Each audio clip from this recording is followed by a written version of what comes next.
Hi there and welcome into College of the Canyons as we get ready for SCFA football week number 2 here on SoCal College Sports and the Cougar Sports Network. The College of the Canyons Cougars 5th ranked in the state of California and the Southwestern Jaguars. Hi everybody, I'm Matt Robinson alongside Jesse Munoz as always. Welcome in. We're so happy to have you along for our first week of college football here on the Cougar Sports Network and SoCalCollegeSports.com. And we have a pretty interesting matchup here today, Jesse. Two teams kind of in different spots. The Cougars 1-0, won last week, 44-13, convincing fashion over Antelope Valley. Southwestern, a loss, 41-31, but trying to come in, maybe upset a little bit, shock a little bit of the world in the Southern California Football Conference. Definitely, Matt. You know, they made the trip up north. That's a long bus ride, no matter how you slice it. So you got to figure that they are going to be amped up and ready to compete here in front of this lively crowd. Cool skies and a full moon tonight here, I know, Matt. it's a weird weather it's weird weather today. It's like Midwest weather. We're not used to it here in Southern California. It's Midwest hot instead of SoCal hot. Well, the Cougars this year 5th in the JCAB poll, 6th in the SIA poll, so right in the top portion of the state, trying to qualify for the playoffs again for the 4th straight season. They've made it the last 3 years. Last 5 seasons, they've been to at least a bowl game, so back to 2016, trying to make that next step, try and get back into the SoCal championship game. Absolutely. That is always the goal for head coach Ted Iacenda and his staff. It is to win the conference championship, advance to the state playoffs, and contend for a state and national championship. So once again, you know, the Cougars are going to have their work cut out for them. As we get into the schedule, there's some tough opponents on the docket.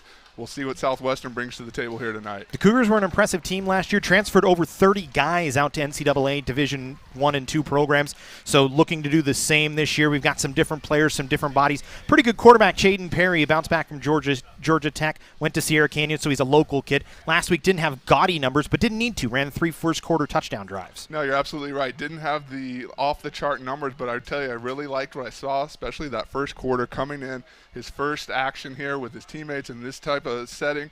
And you know what? Had some nice throws, orchestrated the offense nicely, and put the Cougars in business for the rest of the game. The defense was impressive as well. Last week had 3 interceptions. It's something we've kind of been missing. We've seen that bend, don't break defense from the Cougars over the last few years, but now we might have that stopper defense that we remember from 2004 and beyond, that defense that just kind of grinds in and makes sure you can't get any yards. Yeah, very eerily reminiscent of that squad. Just talking to defensive coordinator Dan Corbett and his staff, I know they are very excited about just the level of athletes that they have.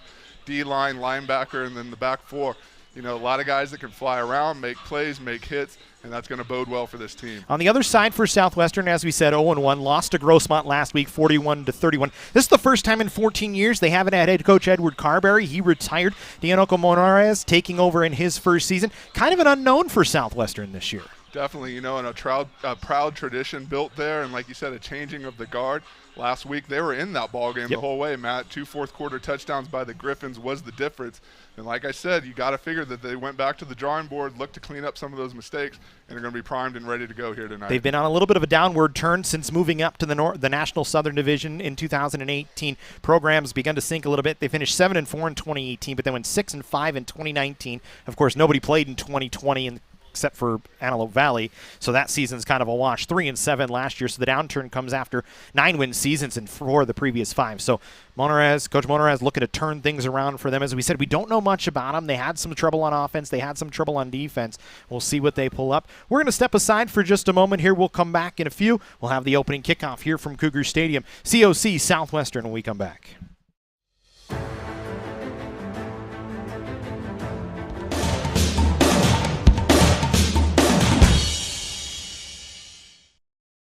College of the Canyons wants you to get ready, reset, and go when it comes to your athletic future.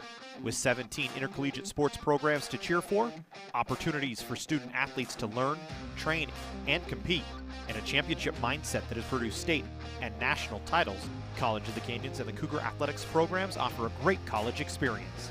Get ready, reset, and go at College of the Canyons. Visit canyons.edu/schedule and cocathletics.com now. At Jersey Mike's, we think no sub should be measured in inches long or seconds till served. A sub should be measured in moments, time with friends, lunch breaks unbroken. Every sub is a chance to be great. Every sub should ask the question, am I a sub or am I a sub above? Jersey Mike's. Be a sub above.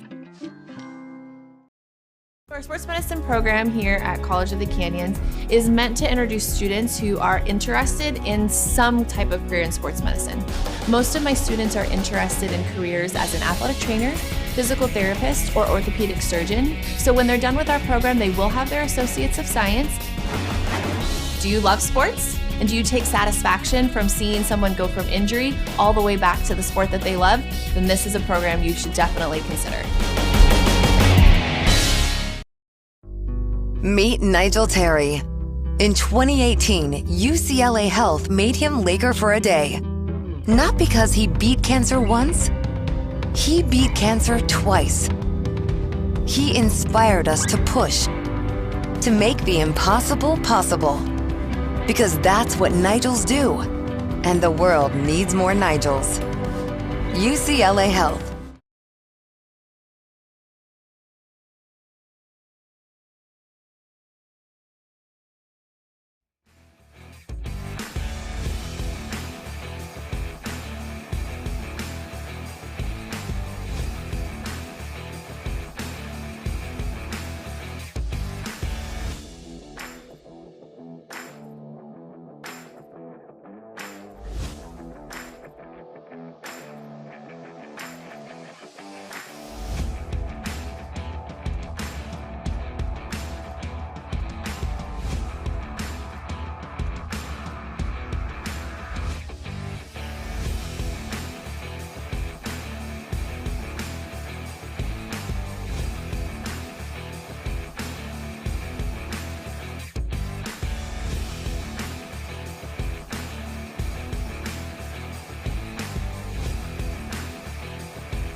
Hi, everybody, and welcome back in as we're nearly ready to go. Southwestern and College of the Canyons. You see on your screen right now, COC football, trying to raise a little bit of money to help out our student athletes. We're trying to get to our goal of $30,000. If you got your phone out, take a picture of that QR code. It'll take you to this webpage. Any amount, we'll take it all.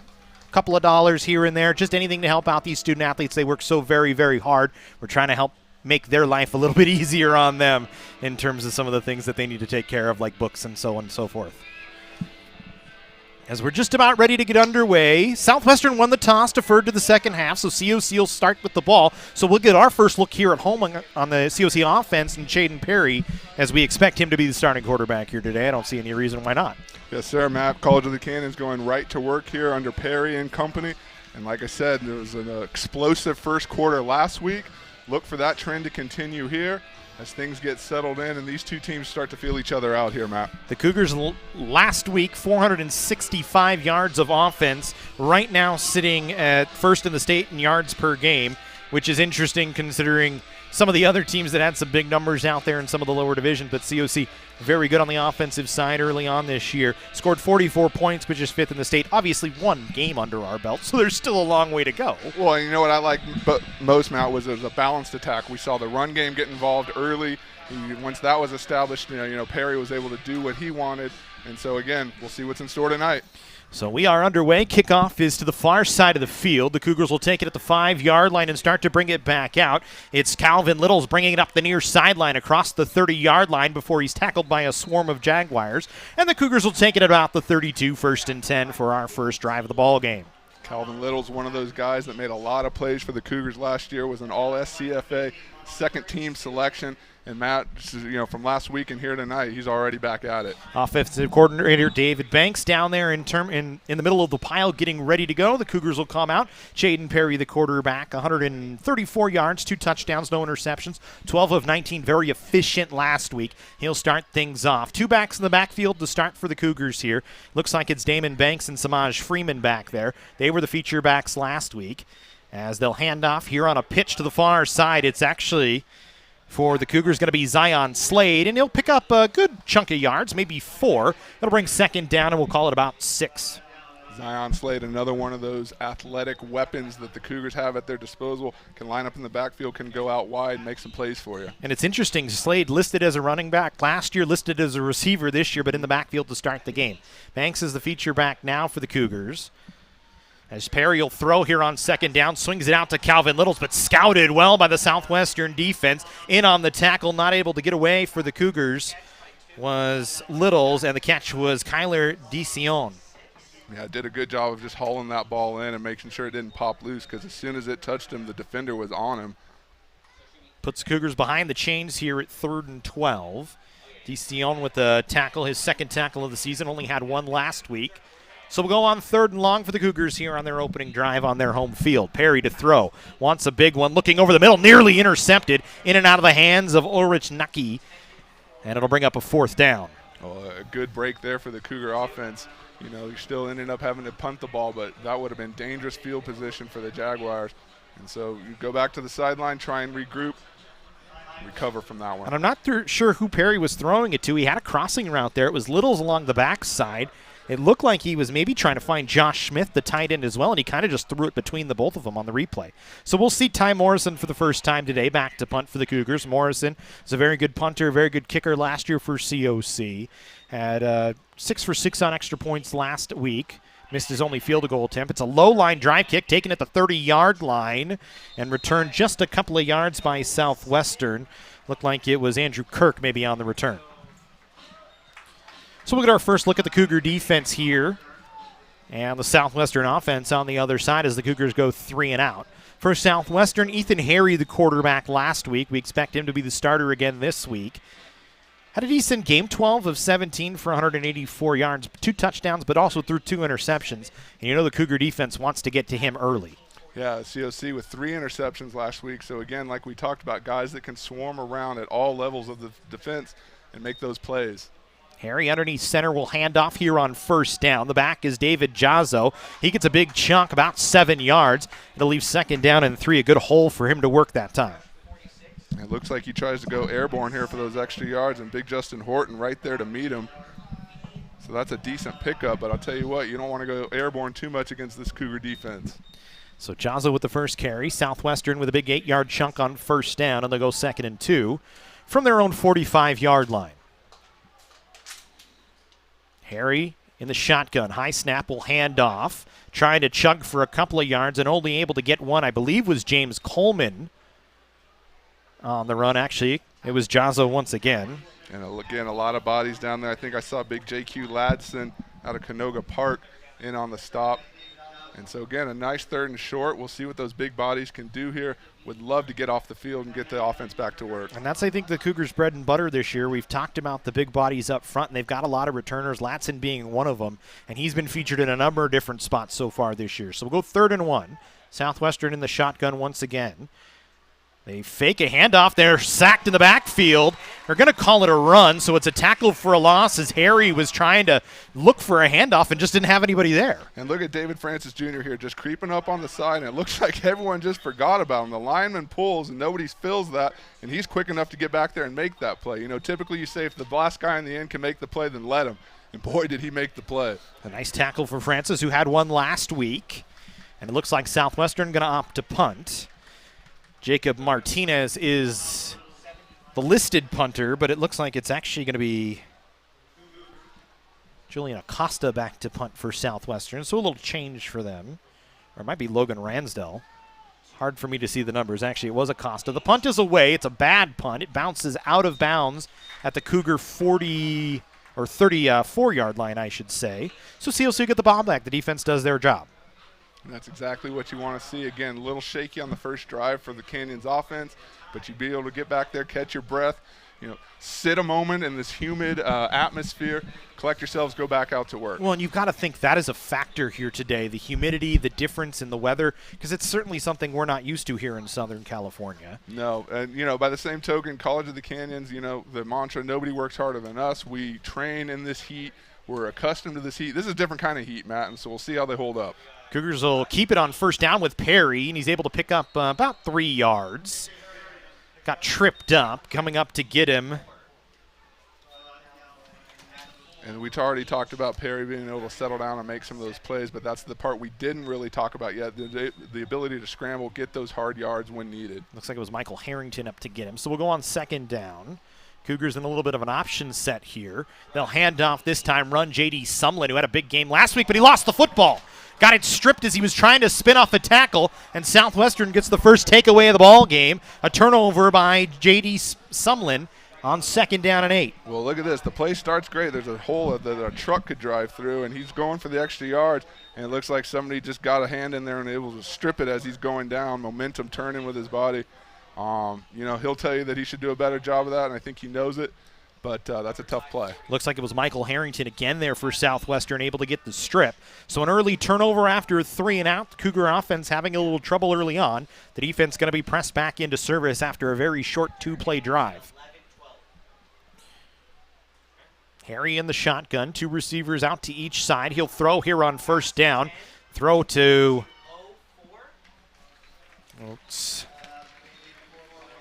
Cater Diop for a couple of yards. We'll call it 7, 6, so it'll leave about a 2nd and 4 here.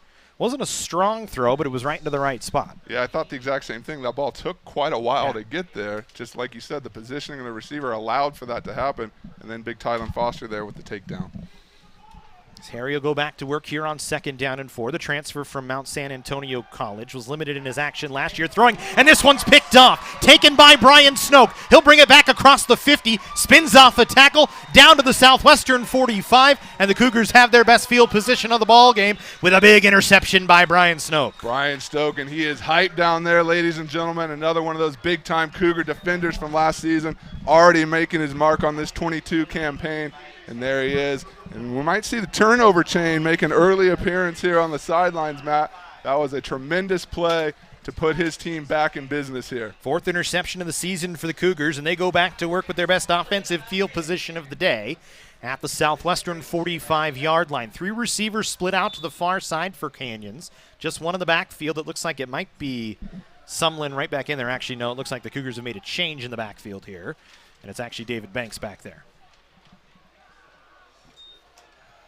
Perry to throw, over the middle, pass caught, picked up by Calvin Littles, across the 20, inside the 10, he'll take it to the house, a touchdown. It was actually Zion Slade for the Cougars.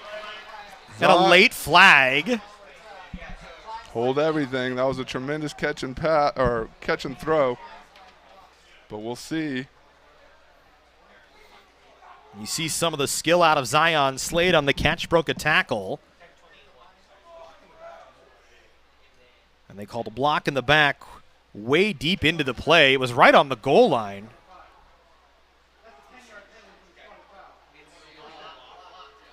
So it's a 10-yard penalty from the spot of the foul. The Cougars will get a first down out of it. I didn't see who they called it on. Did he say number 5? Because Zion Slade had the football. I want to say he maybe said it was 70. 14. Okay. I did hear a 5 in there I somewhere. thought I heard a 5 too. So it was against it was against Joshua Littleberry. So the Cougars will go 1st and 10 from the 11-yard line here. So it takes the touchdown off the board, but the Cougars in business in the red zone for the first time today. They'll hand off. Banks has a hole across the 5, spinning, still on his feet, tackled from behind at the 2-yard line, and he's just short of the end zone. I think they mark it at actually the 3 here. See where the spot? No, it's at the half-yard line. He was a half-yard short. I was going to say, Damon Banks with those knees up high and kicking almost found the end zone there. That is a tremendous effort there, dragging bodies along with him. And now the Cougars sniffing at the goal line here. Matt, once again, that big offensive line opening up some holes tonight. And the Cougars are going that jumbo set. We saw it last week with Ladson leading the way. Good tackle from behind that time by Southwestern, as coming to get him was Jacob Galena on the rush. And the Cougars are just short on 1st and goal. That's Anthony Spearman there getting a crack at it. And boy, look at that. J.Q. Ladson lining up in the middle, leading the way.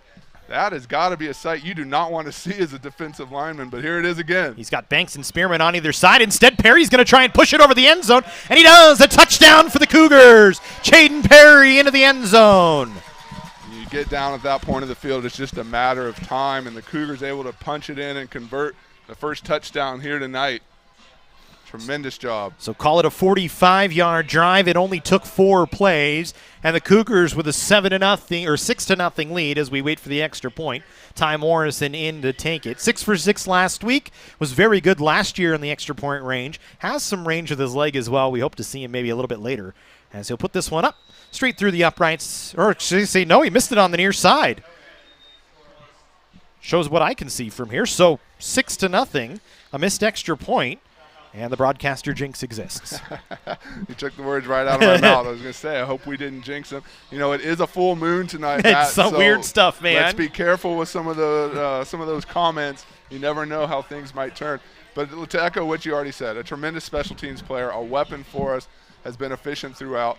So, again, I think he'll get that straightened up. Only his 3rd missed extra point in his career. Here's the Cougars. Last year was 28 of 30 on the extra point. So you talk about 37 extra point attempts, and he's only missed 3 of them. It's a pretty good number. I'll take those numbers any day. Yep.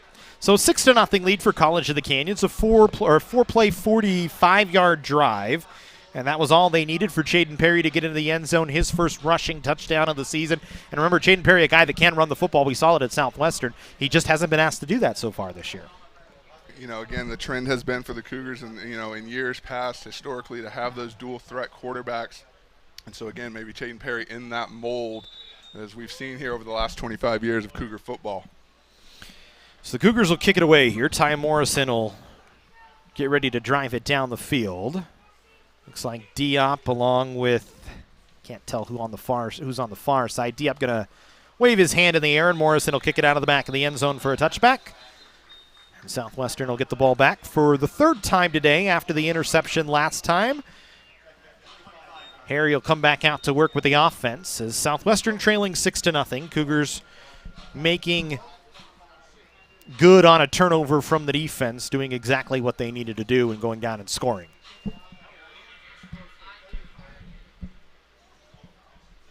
So we'll spot the ball at the 25-yard line. Harry is back out on the field. Jazzo in the backfield with him, with receivers split out to each side. Now Southwestern in their white uniforms will move to our right here on their 3rd drive of the game. Tough snap. They'll hand it off to Jazzo. Nowhere to go. Ball is loose. It comes out. It looked like Jazzo was down, and we'll wait and see on the signal from the officials. but it looked like the first man in was Victory Vaca on the hit. We'll see the replay here. There's a lot of bodies there. And I want to see, that's Cole Bullock on the bottom. It was Vaca over the top. Vaca over the top, a dual effort there. And they say he was down. Unfortunately, no replay here in the SCFA and the CCCAA, so it'll be second down. They'll give him a 5-yard gain. That's a huge spot with the ball out. So we'll go 2nd and 5. Cougar defense going to try and go back to work. Jazzo on the handoff again, and now there's a flag right in the area of a hold. First in on the hit was Cole Bullock once again. And the linebacker just stepping right into the hole and laying some lumber. I'll tell you what, Cole Bullock didn't like that last call. He got his head in there and made the fumble. They didn't give it to him, so he said, you know what, I'll bring it back one more time. Cole Bullock, another one of those athletes, had a tremendous offseason, worked out, and he's one of those guys that they are very excited about here tonight. So it seems as though the Cougars, or they picked up the flag, actually. The flag got thrown, but I think they picked it up, and they gave him a gain of about 2. So it'll be 3rd and about 3 here for Southwestern.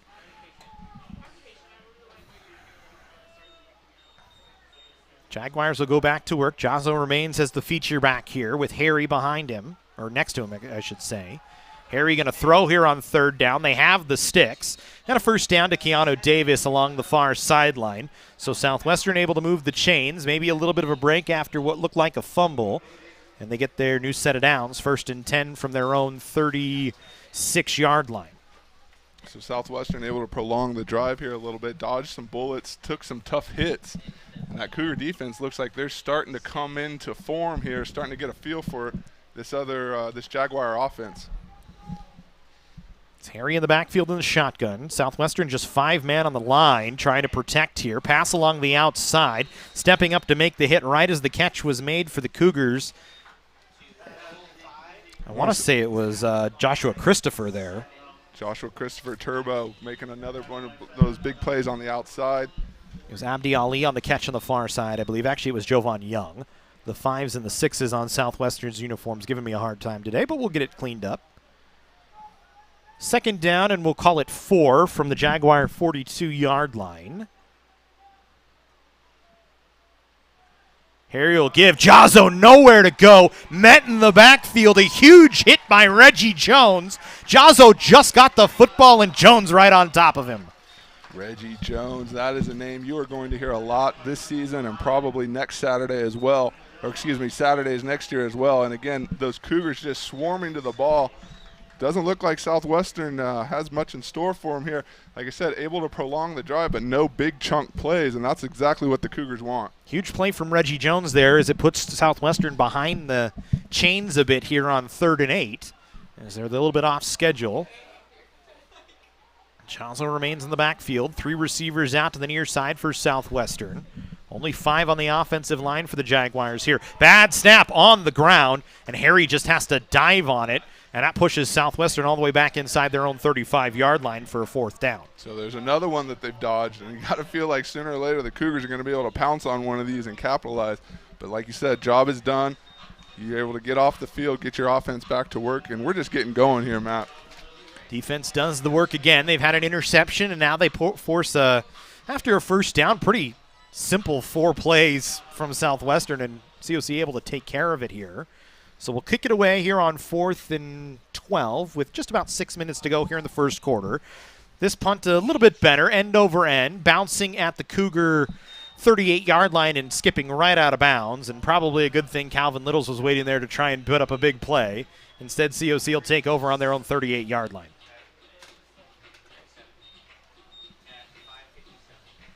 So 5:57 to go here in the first quarter. 6-0 College of the Canyons.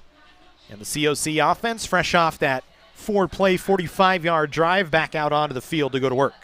And, you know, that's 2 sides of the coin. College of the Canyons can either grind it out on you and establish those long drives, or, you know, they've also been known to have that quick strike offense. So we'll see what we get here next.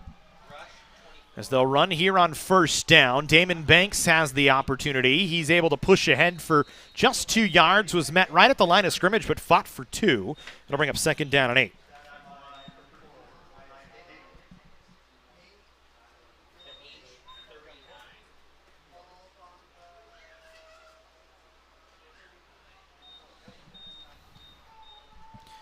So we'll go 2nd down and 8. Ball on the 39-yard line. Perry in the shotgun, waiting for the snap, belt high. He'll step back to throw. Now going to step up in the pocket, throws it on the run. Pass caught, and I believe good enough for a first down. Is Jenkins able to make the catch? We'll see where the mark is. It's right at the sticks. And it looks like they'll mark him at the 47-yard line of the Cougars, so the chains will move. Perry, a nice job throwing on the move there, finding his man. Just, didn't have to take off and run with it, just shifty enough to get some room and complete the pass. Cougars looking back at the sidelines. David Banks, the offensive coordinator for COC, I believe down on the sidelines this year, changed. He was up in the booth last year. As Perry trying to set everybody into their right positions here. Belt high snap on first down, throwing in the flat, but just couldn't find Damon Banks. A little bit overthrown, as that was going to be 6. Damon Banks was wide open. That's an easy 6. He had him, and he had him in full movement down the sideline. One of those things that I'm sure he wishes he had back, but good to see that the opening was there, and don't be surprised if they go back to that at some point. So we'll go 2nd down and 10. Ball on the 47, just on the Cougar side of midfield. Inside of 4 minutes and 48 seconds to go here in the first quarter. New quarterback in there for COC. Looks like a change here as Cam Fouts comes in.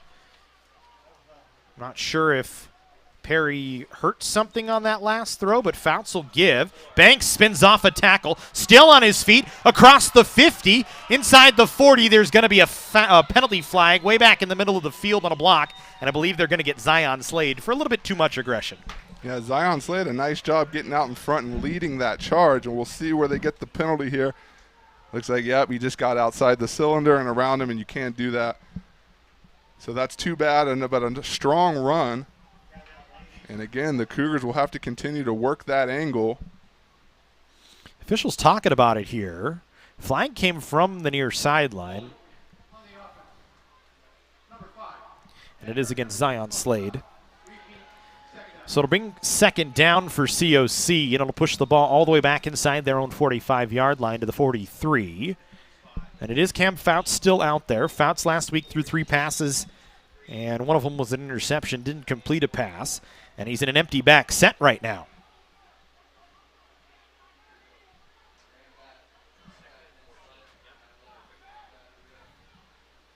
So all of a sudden, a quick switch for COC. Not sure what happened to Chaden Perry. He's here on the sidelines, it looks like.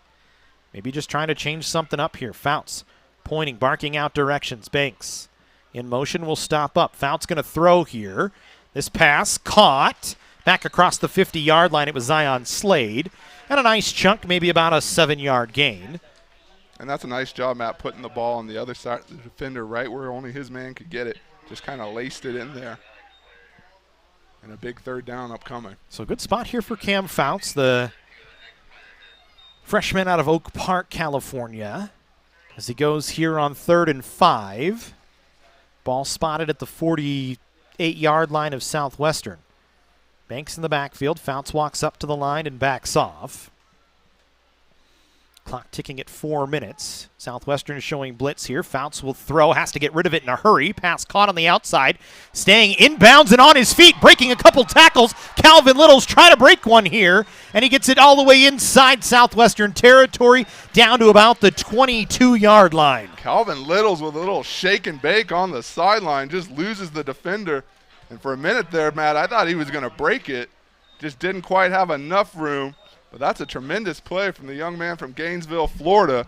And we know he's got some friends and family watching. Good job, young man. So a huge gain all the way back down to the 23-yard line, 22-yard line, actually, of Southwestern. And now we see Chaden Perry come back in. So Fouts does the job, a couple of plays, gives Perry a break, goes in there, throws a couple of nice passes, biggest gain of the game for COC. It's Perry to hand off. Banks running behind a couple of blockers, gets wrapped up by 3 Jaguars. Southwestern stole the ball away, and this might be a turnover here. We'll wait and see.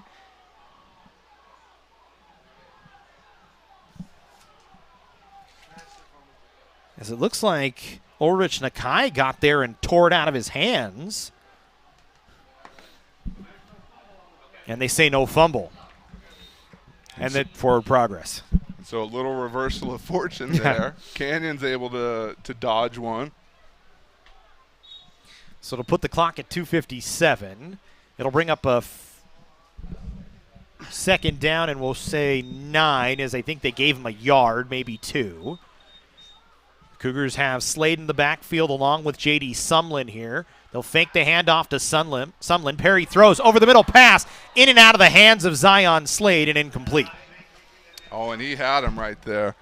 You're going to see here Perry just waiting long enough, a little pump, and the ball is there. Slade just not able to haul it in, and that's unfortunate. And so now another big third down. Cougars knocking on the door again. I feel like they're going to want to punch this in here and finish what they started on this drive. So 3rd and 9, ball in the 21. Clock stopped at 2:38. Cougars a 3rd down and long. 3rd time today they've been in a 3rd and long situation here in the first quarter. It's Perry back to pass. Looking, will throw underneath. Pass caught. And breaking towards the end zone and getting in for the score is Josh Smith, and a Cougar touchdown. Josh Smith, the big tight end out of Tampa, Florida, putting his name in the stat book here tonight. Tight end, a position not normally utilized here for the Canyons Cougars, but sure were able to go to him there with tremendous efficiency. And he flashed some receiver speed here, Jesse, able to just beat everybody to the corner and get to the end zone for the touchdown. His first score of the year, his first catch of the year. Listed at 6'3", 225, so definitely has the build of a tight end, but obviously the quickness to go outside when needed. And that's going to be another one of those weapons for the Cougars. Morrison puts this one up and through, dead center in the uprights. And now the Cougars with a 13-0 lead, 2 scoring drives, 2 touchdown drives in the first quarter. And with 2:31, a 13-0 College of the Canyons lead here from Cougar Stadium. And, Matt, this is exactly what you expect from College of the Canyons. It didn't turn out that way last week. You had a special teams miscue that allowed the Marauders to actually get into the game, score an early first quarter touchdown. And so Cougars never really did get that big first quarter advantage. The final score would certainly tell a different story. But to see Canyons seemingly in control here in all facets of the game and able to move along has been tremendous. Well, the Doo-Wop Project features stars from Broadway hits Jersey Boys, Motown the Musical, and A Bronx Tale. With its unparalleled authenticity of sound and vocal excellence, the Doo-Wop Project recreates and in some cases entirely reimagines the greatest music in American pop and rock history. Don't miss your chance to catch the Doo-Wop Project here at the Santa Clarita Performing Arts Center Saturday, October 1st, 9 p.m. For tickets, head to pack.canyons.edu/shows. As Morrison, a low kick that will bounce out of bounds, and a flag will come out, and that'll place the ball at the 40-yard line, I believe, for Southwestern here. Just a low kick, almost a miss kick that time from Ty Morrison. So we'll put the ball at the 35-yard line, actually.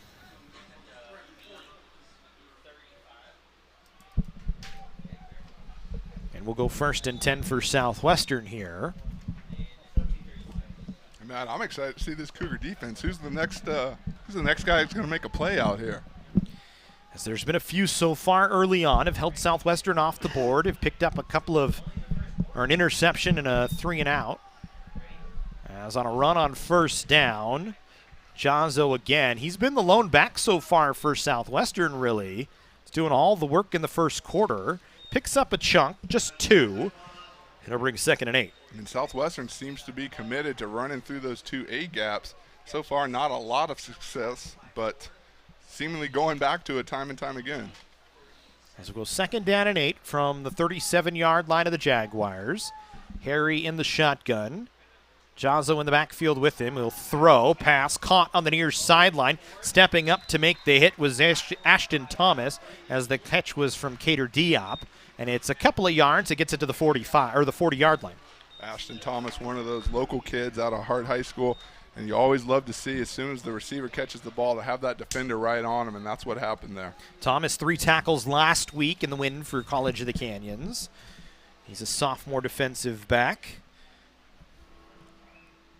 A guy certainly we might see next year at a different level as he gets a chance here in the starting lineup on the corner on the edge for COC. On 3rd and 5, COC with a blitz. Little short pass to Diop. Going to try and get to the sticks, and I think he's going to be about 2 yards short. He's 3 yards short. He didn't even get a yard or two out of that. Yeah, I like the plan. You let the Cougar defensive front just run upfield, but I feel like they sniffed that out right away. It was Thomas again. Thomas there again, and Jaguars just didn't have the explosiveness to get all those yards. And so again, a quick drive, and the Canyons offense back out on the field. The Cougars will have Zion Slade and Calvin Little standing split at about the 30-yard line as they both now back up to about the 29. Kick is away. Slade is going to take this one in a fair catch. Dropped it right at the 25, but picked it up. Went right through his hands, but luckily he was able to corral it and keep it there. So the Cougars will take over at the 25-yard line here with 39 seconds to go in the first quarter. Yeah, one of those situations where the ball just kind of gets up on you. You got a lot of bodies sprinting up and then breaking down right in front of your face, and so to be able to at least haul that in and not lose anything was a good job. And it was a late fair catch signal, too, so that might have thrown everybody off a little bit, too, as players kind of came in on him a little bit harder here. As we go 1st and 10, ball spotted at the Cougar 25-yard line. 39 seconds to go here in the first quarter. Perry is the quarterback in the shotgun. High snap, nearly went over his head. Ball is kept by Perry, fooled everybody, including me, and he's able to get 10 yards out of it for a first down. You, me, the defender, and I think probably even the official. Everyone was looking there, but that was a nice job, a nice misdirection. I thought J.D. Sumlin had the football. So did I, and I think so did the defender. I think everybody did.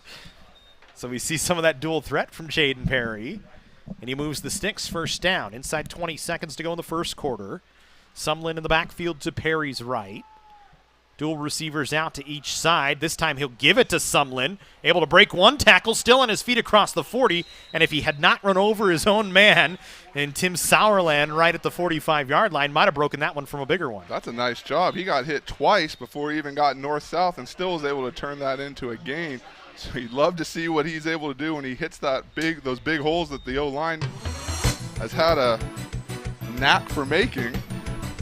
So that brings us to the end of the first quarter. 13-0 College of the Canyons will take a timeout. Back with more when we come back.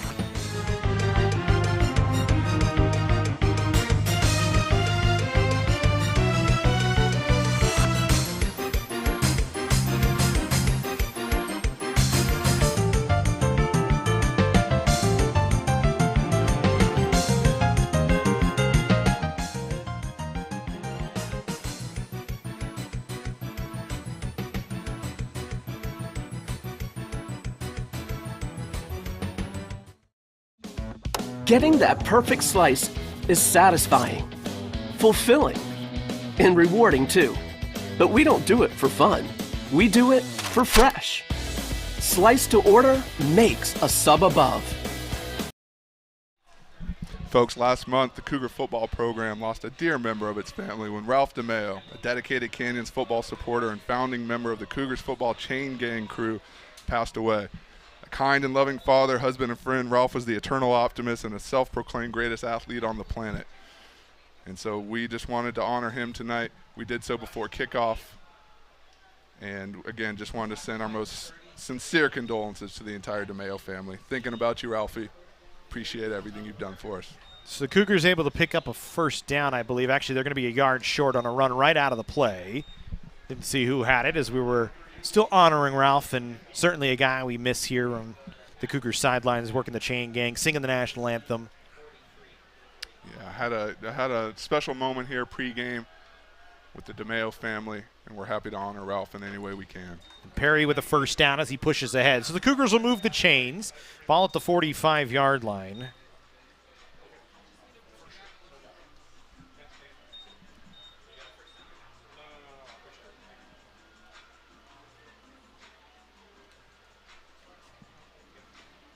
And so COC will go back to work. Another first down as they move the chains. Perry has done a nice job running the offense outside of the 3 plays from Cam Fouts, which actually got the Cougars down into the end zone to strike for the second time. As Perry to throw here on 1st and 10, pass along the outside, and he just fluttered it a little bit. It was out in front of Zion Slade, but maybe in a good spot as it's an incomplete pass and it doesn't pick up an interception. And Matt, you mentioned Cam Fouts. Just want to comment again. That's what you want from your backup quarterback. Absolutely. The ability to be ready at a moment's call, go in, make the tough play, lead your team for as long as needed. And then if you have to, you turn back over the reins and you get ready to go do it again. That's a nice job. And I think the Cougars really have 3 guys this year can step into that. Bryce Dixon did it last week. Noah Staples as well. Fouts got only a couple of plays, but you see he had some good success here today. As Perry to throw, looking over the top, has a man down the middle, pass caught, and a first down for the Cougars. Josh Smith have his name called again, a big play. Yep, there's that man again, and you saw Chaden Perry just able to sit back there, get a full extension on his motion, and find his receiver, tight end, whatever you want to call him, right over the middle of the field, and that's another big chunk play for the Cougar offense. All the way down to the 27-yard line of Southwestern. And I mean, I know he's listed as a tight end, but Josh Smith might as well be a wideout. He's running like one today. As we go on 1st and 10, Cougars have a little bit of miscommunication trying to get themselves set back up as Tavius Jenkins actually ran back towards Perry. They'll hand off. Ball is on the ground. It's loose, and it's picked up by Southwestern on the pitch that time, and it was just in and out of the hands of J.D. Sumlin. Yeah, we're going to see here on the replay, I mean, it was right there. I think he just looked upfield and started to run before he had secured the ball. You see him kind of linger there for a moment. He knows what happened. And that's a tough break, especially like you said, coming back off that big chunk play. Cougars on the move. Definitely going to want to clean that one up. Second fumble of the day for J.D. Sumlin. There was a penalty on the play, but it gets wiped out. It was an illegal formation on the Cougars as they weren't set up. I think they had somebody covering somebody at the line that wasn't allowed. And so here you turn back to your defense, who has already made a number of plays, and you ask them to pick you up again, do what they do. As we go to work for Southwestern, they're on their own 27-yard line, 28-yard line actually. First down pass, Diop with the catch. Knocked out of bounds, picks up about 7 yards. Good throw that time on the outside by Harry. And the Jaguars electing to start with the passing game as opposed to that, up the middle run that hasn't boded much success for them on the early downs. So we'll see if that trend continues here. Maybe a little bit of urgency trailing 13-0. They were a heavy pass team last week, 231 yards through the air, just 81 on the ground. Trying to run it here, and the Cougars' defensive line just swallows up Jazzo that time, and it was a bunch of big bodies. Reggie Jones was one of them in there. I saw that. And again, from this standpoint, it looks like there's a hole there. It looks like there's an opening. The Cougar defense just doing a great job, hands up on the linemen, being able to shift them out of the way and get to there and make the play. I think J.Q. Ladson was in there on the tackle as well. He's a guy. Between him and Reggie Jones, man, there ain't a lot of room to run on that right side. Tremendous technique out there right now. As we go on 3rd down and call it 3 from the Southwestern 35. Harry to throw. Pass was tipped, and it goes in and out of the hands of the receiver. Pass was, I believe, intended for Leo Mangarini. And that's exactly what you want, Matt. The pressure's there. There's hands up in the face. Everyone trying to get to that ball, and then your secondary right there to meet him at the sideline and break it up.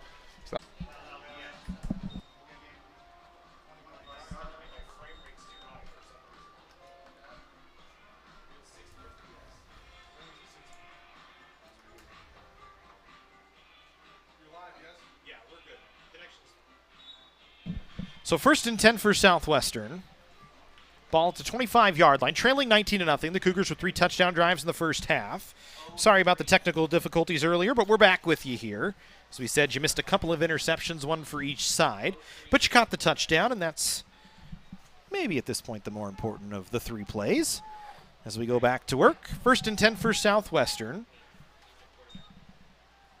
New quarterback in there for the Jaguars as they're trying to change something up here. As Jimmy Inman was in at quarterback. Rush was David Jazzo, and he picks up a couple of yards. I want to say that was number 40, Will Mafu, just slicing in there with the takedown. It's the first time we've had a chance to call his name here tonight. But another one of those guys out of Clearwater, Florida. Potential to make an impact here for this defense. So Inman at quarterback. The sophomore out of Atlanta, Georgia is down. Snap was low, and he got run over the top of by Sean Bryant, the running back, and just kind of lost the football. Nothing much you could do there. Yeah, I was fortunate to just be able to, like you said, fall on it and live to fight another day because Jackson Volk was coming at him hard. And so, again, I feel like this Jaguar offense has dodged some bullets here, putting the ball down on the turf a few times. Yeah, I mean, the COC defense is certainly stout and putting a lot of pressure on them, and should have probably had more than 2 turnovers at this point in time. They probably should be at 4. As we go to work here on 3rd down and long, call it 3rd and 14 from the Jaguar 21-yard line. Inman to throw. The lefty will sling it. Pass intercepted by College of the Canyons, and that time it was Sean Miller, the linebacker, in there to make the interception. Or actually, excuse me, it was Samaj Williams. Sorry, getting the numbers confused. I was going to say, Samaj Williams, another one of those guys out there, and you can see the excitement as his teammates surround him there. I think the turnover chain's back out. And again, one of those plays, you know, the Southwestern offense just trying to make something out of nothing. Move the ball down the field, get a chunk, but you can't do that against a secondary like this and a defensive front that's just in your face. So Canyon's back in business, short field, and let's see what happens. Second interception of the season for Samaj Williams, just playing center field that time to make the interception catch. And the Cougars back to work on offense. Change here.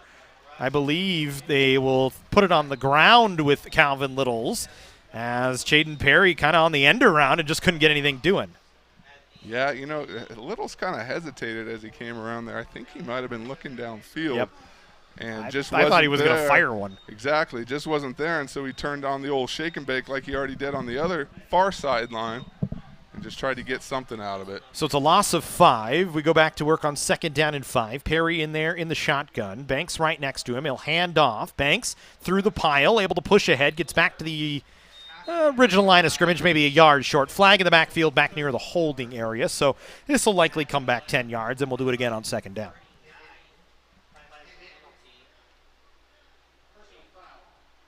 Actually, it's a personal foul in the defense here. A face mask, hand to the face, they say. Off, Banks through the pile, able to push ahead, gets back to the original line of scrimmage, maybe a yard short. Flag in the backfield back near the holding area, so this will likely come back 10 yards, and we'll do it again on 2nd down. So it works out for Canyons, and we already talked about on the 1st down, maybe a little bit of trickery there.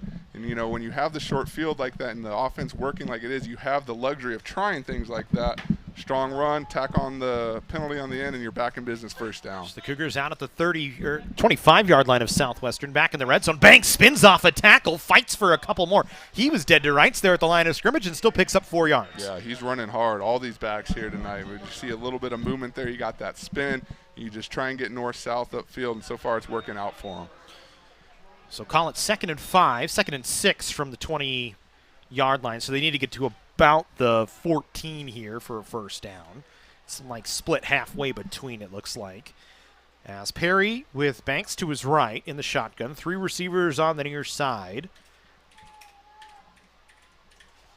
As Perry will keep it this time on a straight quarterback keeper on a draw play.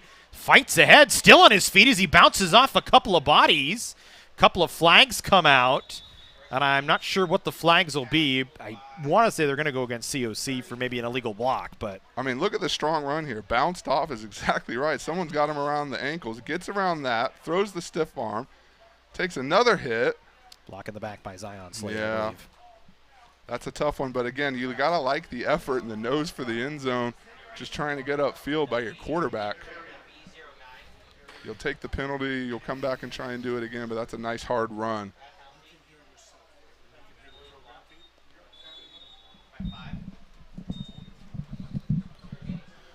So we'll go 2nd down and very long here. Call it 11. I think the ball spotted right at the 35 or 25-yard line, I should actually say. And Perry in the shotgun with Banks out there with him. 2 receivers out to each side for College of the Canyons. As we go on 2nd down and 11. Perry to throw, looking left the whole way. Now back to his right. Has to tuck it, gets hit by a couple of Jaguars. Still on his feet and finally gets brought down. Back behind the 30-yard line at the 33. So there's the flip side of the coin. You know, he tries to run around a little bit, get a little bit shifty and upfield. And I feel like he was just trying to get that ball away. Probably made the smart choice of tucking it in and just taking the sack. Yeah, it looked like something he might want to throw away for a second there, Jesse. You're absolutely right. And sometimes that's some of the maturity as well that these guys are trying to pick up. Timeout Southwestern here with 3:47 to go in the first half on a 3rd and 18 with the Cougars leading 19-0. We'll take a break as well here on the Cougar Sports Network and SoCalCollegeSports.com.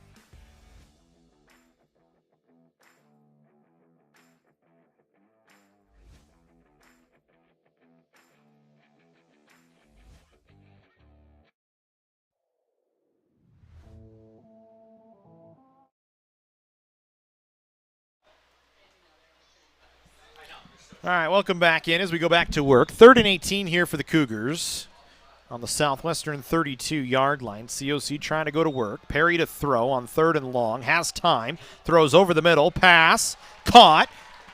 Jacob Taylor right down the middle of the field. Good enough for a Cougar first down. That man had all day back there, Matt, to settle and scan the field and see who he wanted to go to. That's a nice job by this offensive line, as we've said several times already tonight. And the Cougar offense, I've been impressed again.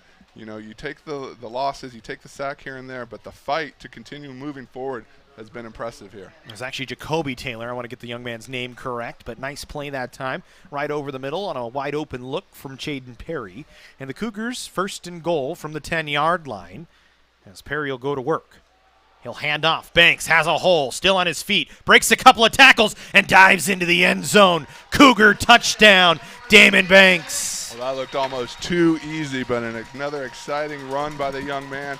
And, Matt, I like the chance there to see the Cougars not only, run in the red zone offense, not only that goal line set, but to be able to come out there with just a regular formation and be able to execute like that with a nice long run. College of the Canyons in control here. I don't know if there's anything stopping this offense. A couple miscues on special teams, but we'll get those straightened out. Clean up a couple of the turnovers as well, but that's been about it so far. 25-0 COC. Morrison's kick this time is up and good. So he's 2 for 4 today on extra points. And the Cougars with a 26-0 lead with 3:07 to go in the first half. And credit the big boys up front on that last play, making a huge hole. And it was just all sorts of room for Damon Banks. He makes the rest of it work, breaks a couple of tackles. 100%. You look over at the Southwestern sideline. This defense has got to be dejected, look a little bamboozled out there with what College of the Canyons is continually bringing at them and executing just seemingly at will. So a nice job, Coach Banks, Coach O, the offense getting things together here tonight. We got a long way to go. Anything can happen, but the College of the Canyons has got to like the way things are going right now. Well, we've seen some new wrinkles today. Tight end sets for the Cougars this year. We've seen J.Q. Ladson in there as a fullback a couple of times today. This is seemingly an offense that has evolved a bit over the offseason and here in spring, and we're getting able to see some of those new components here tonight. As we'll go down and kick the ball away here with Ty Morrison.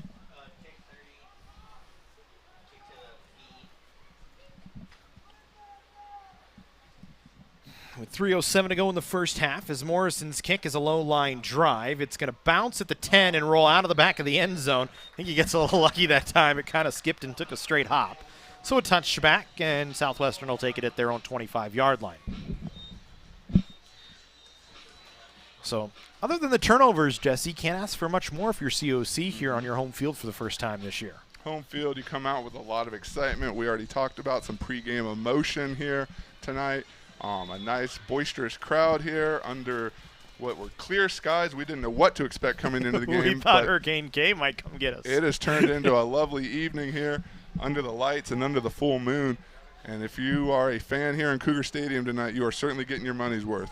As we go to work, is Harry back in there? Actually, the third quarterback of the day, Dylan McCain, in there for Southwestern. They'll keep it on the ground. They'll pick up a couple of yards.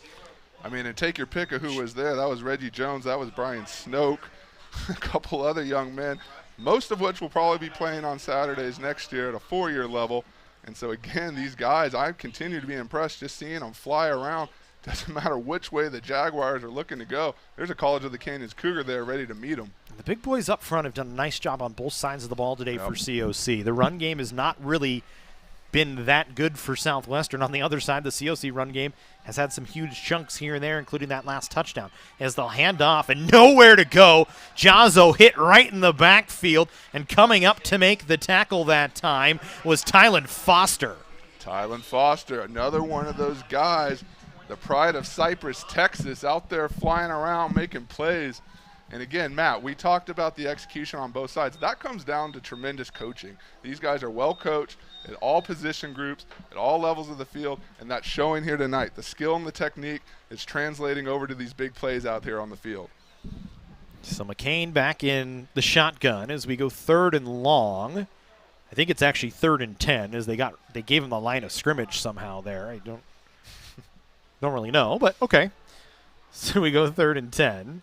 McCain will put a man in motion. Southwestern going to be forced to call a timeout before the play clock expires. And actually, they're not going to get a timeout. It's going to be called delay of game. I think they didn't get the timeout called, so that'll push them back 5 more yards. And, you can't afford to have that here now backed up. Under 2 minutes to go in here in this first half. You want to try and extend things. College of the Canyons got the bells ringing in the background. That defense is going to be amped and ready to go. Hand in the dirt, and let's get after them. Defense actually going to take a timeout here as Ted Iacenda is way out on the middle of the field. He's not happy with something with the officials. I don't know what, but he was shaking his head. He was clapping his hands. He was waving his arms. Well, Ted will certainly let you know if he sees something out there that shouldn't be. And seemingly pleading his case here, we're asking for an explanation. And I don't think he got the one he wanted thus far as the conversation continues. So we'll see. I'm not sure. He's waving his hands over his head. I don't know if it has something to do with the previous timeout, previous penalty flag, something like that. So, I mean. Maybe the fact that they granted the timeout there. You know what? Maybe that. No, it's still a game. They're back 5 yards. It's 3rd and 15 on the 20-yard line. He's definitely. I don't know what it is. Yeah. But it's been a long conversation. And it looks like we're going to go back to work after the timeout. I don't have the first idea. I think I was confused. Maybe he thought he had the option to decline the penalty or something. I don't know. He was definitely looking for an explanation. As we'll throw here on 3rd and 15. Pass caught on the near sidelines.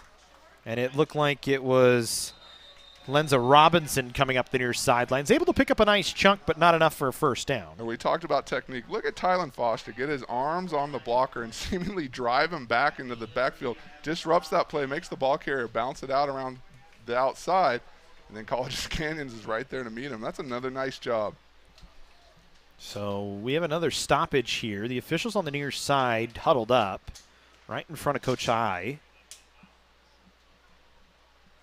Take another look. It looks like there's a penalty flag on the play. I'm not sure where it is. Be a defensive hold, maybe? I know one of the Cougars pushed back a receiver about 10 yards. Yeah, I don't think they're going to get him on a hold for that. I mean, that's just, like you said, hands drive. Up and trying to shed the blocker. And if he moves back, if he's on roller skates, so be it, but we'll see here.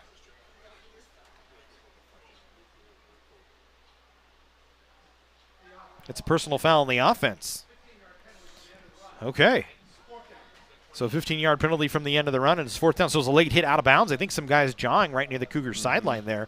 I was curious as to what the flag was. It took a while for them to kind of get together and figure out what we were talking about here. Well, and probably also taking some extra time to prepare that explanation to Coach I. Who was already on. Yeah. And already, had a question for him.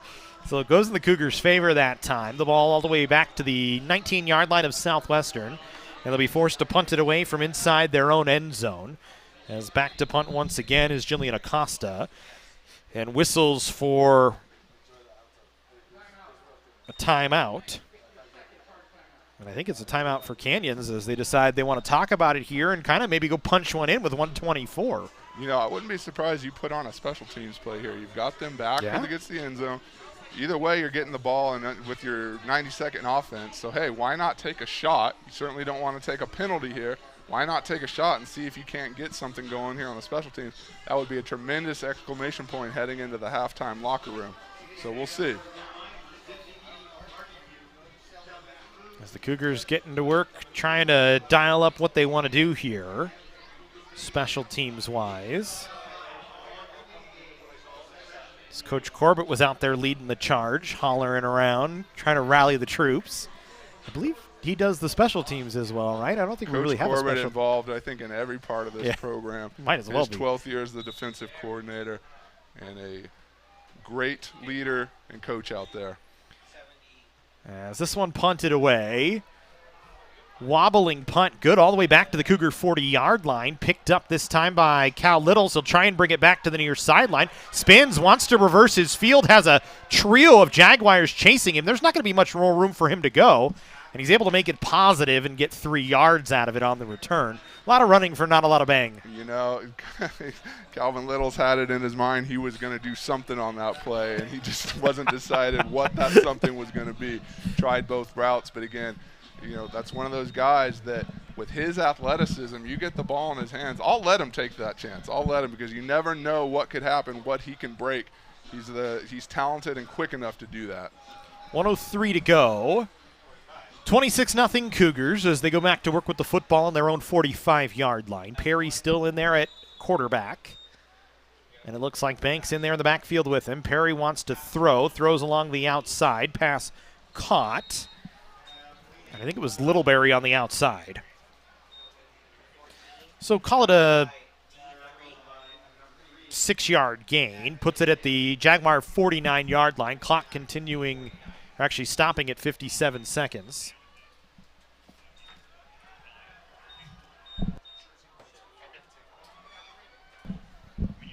Is this one thrown out of play? Incomplete pass. And so we'll go 3rd down and 4 from the Jaguar 49-yard line. Clock stopped at 50. Not much time off the clock so far. Just 10 seconds, really. A little bit more than that. We'll say 13, actually. It was 1:03, I think, when the Cougars got the football back. Math, not my strong suit, as we both know. As we go to work here on 3rd and 4. Perry to throw. Looks right first. Now looks left. Lost the football. It bounces into one of the linemen's hands. And running it a few yards forward that time was Stephen Eakins there just in the right place at the right time to make sure it wasn't a turnover. Stephen Eakins, that's one of those guys that he has probably not recorded a carry in his career. And you saw it there. That's going to go down on the stat books as a carry. And that young man is excited, hands up in the air. Zero hesitation, too, once he got the football. Put his head down. I love that. Out of Golden Valley. And one of the leaders on this offensive line, a returner from last season. That's a fun job. And I'll tell you what, Matt, they're going to have fun with that in the tape room on Monday. Look at him, no hesitation. Yeah. Ducked his head, tucked the ball, wrapped like he knew what he was doing. Love it. That is awesome. And maybe we'll see him in that jumbo backfield at some point this season. I know he's a stalwart there on that right side. But that was a fun play and a nice job, something I'm sure he is going to remember. Look, the O-line's fired up right now. And Coach Mark Dumlau is going to love that. Samuel Palau coming off the field, hyped up, ready to go. Heck, I'm getting hyped up here. That is awesome. Look at it again. I mean, he no hesitation, man. Tucked it like a back and was going. And took the helmet on the ball, didn't cough it up or anything. And I love when he popped up with the hands in the air. This is the play of the game so far. I love it. Nice job out there, Steven. 26-0, 30 seconds to go in the first half. Ty Morrison on to punt after a little bit of fun for all of us and a little bit of fun for all of you at home. They're still talking about it down here. You look at Cole Smith going, man, Heisman? He did the Heisman pose to Steve? I have a feeling that's going to be discussed all the way up the stairs and until they take a seat in the halftime locker room. And like I said, again on Mondays. That was fun. Southwestern with a timeout before we go to break. Tired of eating at home? We'll stop into the nearest Jersey Mike's and try the classic number 7 turkey and provolone. Jersey Mike's, a sub above. We have it up here behind us in the booth. It's awesome. It's good food. Go get it. Jersey Mike's, one of our tremendous partners and supporters of College of the Canyons athletics. We can't say enough about them and what their partnership to us, what their partnership with us means. Jersey Mike's a sub above, and since we're calling out numbers, I'm going to go with the 13 Club Supreme. You love that one. I love that one. Hey, give me some of that extra meat on there. But again, thank you, everyone involved at Jersey Mike's. We love you guys. There's one of the boards up here in the Cougar Stadium, brand new signage boards, and we'll talk to you more about that as the game goes on. As we go here on 4th down, Morrison going to punt 4th and 4, standing back at his own 35-yard line. Lone man back for Southwestern is either Andrew Kirk or Keanu Davis. It's a wobbly punt, bounces at the 15, rolls inside the 10. The Cougars will just let it roll down inside the 5, all the way to the 4, maybe the 3 or the 2-yard line. Great punt from Ty Morrison. Now, interesting to see what not the Jacksonville Jaguars, the Southwestern Jaguars. Wrong league. Had the right sport, wrong league. That's for tomorrow. We'll save that one. But, they're just going to try and bunch up and run here, run out the clock. You can't afford any miscues. You know that Cougar defense will be right on you. But I have a feeling both sides are content to head to the halftime locker room here. Southwestern obviously needing to regroup. College of the Canyons wanting to catch their breath. Maybe clean up a few things. But we got another 30 minutes here coming up, Matt. And remember, Southwestern gets the ball out of the timeout as they deferred. So in their own end zone, they go to work. Looks like it's McCain back in there. They'll hand off. No room to run. Met right at the line of scrimmage was the back for Southwestern. And first in on contact that time was big number 65 for the Cougars in Jackson Stein. So that'll do it here. It'll take us to halftime. The Cougars with a 26-0 lead over Southwestern. As 30 minutes in the books, we'll take a break. We'll have second half action when we come back here on SoCal College Sports and the Cougar Sports Network.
Hi, I'm Clara. Hi, I'm Diana. Welcome to College of the Canyons. We are so excited to share our beautiful campuses with you. At College of the Canyons, we have distinguished ourselves as one of the leading community colleges in California through our high-quality academics, forward-thinking staff, and outstanding student support systems. We have 3 campuses that serve well over 33,000 students. The Valencia campus is our original and largest campus and has a university feel in a park-like setting. The Canyon Country campus is our newest campus. It is located on the east side of town and is nestled in the foothills, giving it a small community feel. And our 3rd campus is fully online, offering the opportunity to take classes whenever it's most convenient for you. With a wide range of educational offerings, College of the Canyons offers students the option to earn certificates or associate degrees and prepare for transfer to 4-year universities. Students are able to choose from more than 200 academic programs and enjoy access to a large offering of student services, clubs, athletics, resources, and extracurricular events and activities. We have a lot of exciting things to show you. So let's get started.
Thank you for joining us on this virtual tour. If you find that you have any additional questions, you can contact Outreach and School Relations either by email or phone. We'll see you on campus.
go. Your athletic future.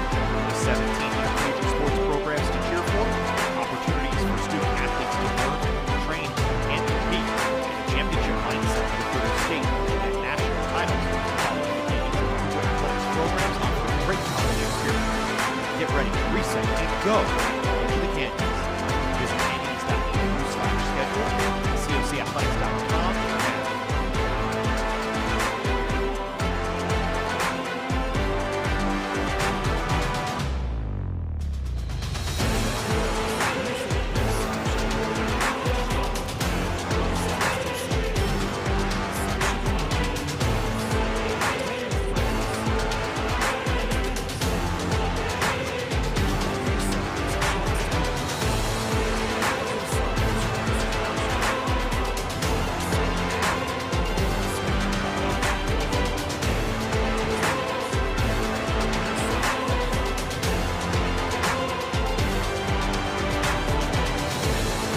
Meet Nigel Terry.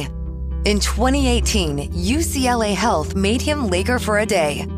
Not because he beat cancer once, he beat cancer twice. He inspired us to push, to make the impossible possible. Because that's what Nigels do. And the world needs more Nigels. UCLA Health. Our sports medicine program here at College of the Canyons is meant to introduce students who are interested in some type of career in sports medicine. Most of my students are interested in careers as an athletic trainer, physical therapist, or orthopedic surgeon. So when they're done with our program, they will have their Associates of Science. Do you love sports? And do you take satisfaction from seeing someone go from injury all the way back to the sport that they love? Then this is a program you should definitely consider. At Jersey Mike's, we think no sub should be measured in inches long or seconds till served. A sub should be measured in moments, time with friends, lunch breaks unbroken. Every sub is a chance to be great. Every sub should ask the question, am I a sub or am I a sub above? Jersey Mike's, be a sub above.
Welcome back into College of the Canyons, Cougar Stadium, SoCalCollegeSports.com, and SCVT, or excuse me, Cougar Sports Network, including SCVTV.com as well. We should say that as well. Matt Robinson, Jesse Munoz here with you. 26-0 Cougars at the end of the first half, and a pretty solid first half for COC despite some turnovers early on.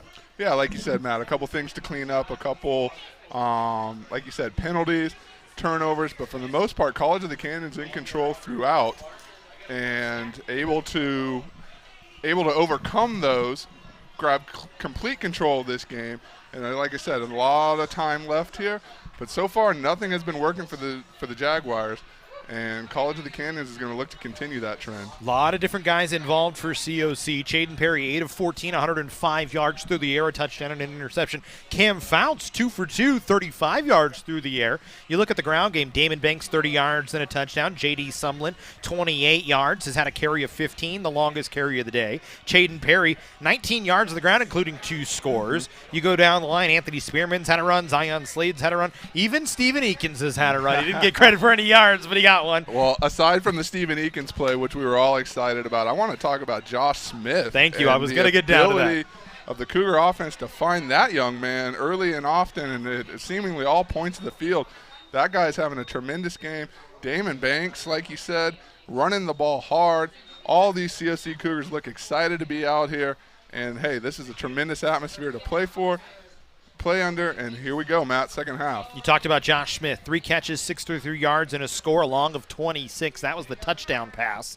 So a pretty nice start for him here today. Calvin Little's, a couple of catches, 22 yards. Jacoby Taylor, a 22-yard reception. So they've just been getting it from everywhere. Zion Slade, 19 yards as well. You look on the other side for Southwestern, and this really speaks to the COC defense. 27 total plays for Southwestern, 37 total yards. The defense has been stout today. Yeah, not much doing. We talked about them wanting to look and run right up the gap. That's not there. You got that defensive front. You got the secondary roaming around out there. And like I said, a well-coached, highly athletic group of young men out there just flying around, excited to make plays. Brian Snoke, big number 9, Cole Bullock out there. We mentioned J.Q. Ladson, Reggie Jones. I mean, the list goes on, Matt. 16 rushing attempts for Southwestern, net 3 yards in the ball game so far. Cougars have had 3 interceptions as well. It's just been a good start all around here at home for COC. Trying to get to 2-0, trying to get to a nice 2-0 start once again. As a win today for the Cougars would be their second straight season winning in the home opener. 6 times since Coach I took over as the head coach. They're 17-16 since the program reinstated back in 1998. So trying to make it 17-6, I should say. Trying to make it 18-6 today as they look for another win. As they'll kick it off here to start the second half. As they lead 26-0, Ty Morrison will kick it away. Southwestern with a couple of guys standing right about the 5-yard line. This kick not going to be handled by Southwestern. Going to bounce in the end zone, a touchback. And the Jaguars will take it at the 25-yard line to start the second half. And so, again, Matt, we talk about now the change of game plan. You go into the locker room, you're down 26 points. Obviously, you got to come out here and try and make a quick strike attack. We'll see if the sense of urgency changes here or if Southwestern is going to stick to their guns and stick to their offensive game plan and see what happens. Got to figure they're going to want to air it out here. And you got to think the Cougar defense is going to be ready for that. Change of quarterback for Southwestern. Daniel Amon coming in. So the 4th quarterback of the day for Southwestern. Just trying to find something to get going here. And again, that might be a nod to that change of offensive philosophy we talked about here in the second half. So here we go to work on first down. Amon hands it off. Nothing doing once again for Jazzo. I feel like that's almost a scripted play that they want to start their drives here coming right up the gut. But, again, nothing doing. And College of the Canyons, a well-coached defensive front. I think it might have been Tuniaika Hifu in on the tackle. I thought I heard 18 called, but we'll see. Try and pick out who it was.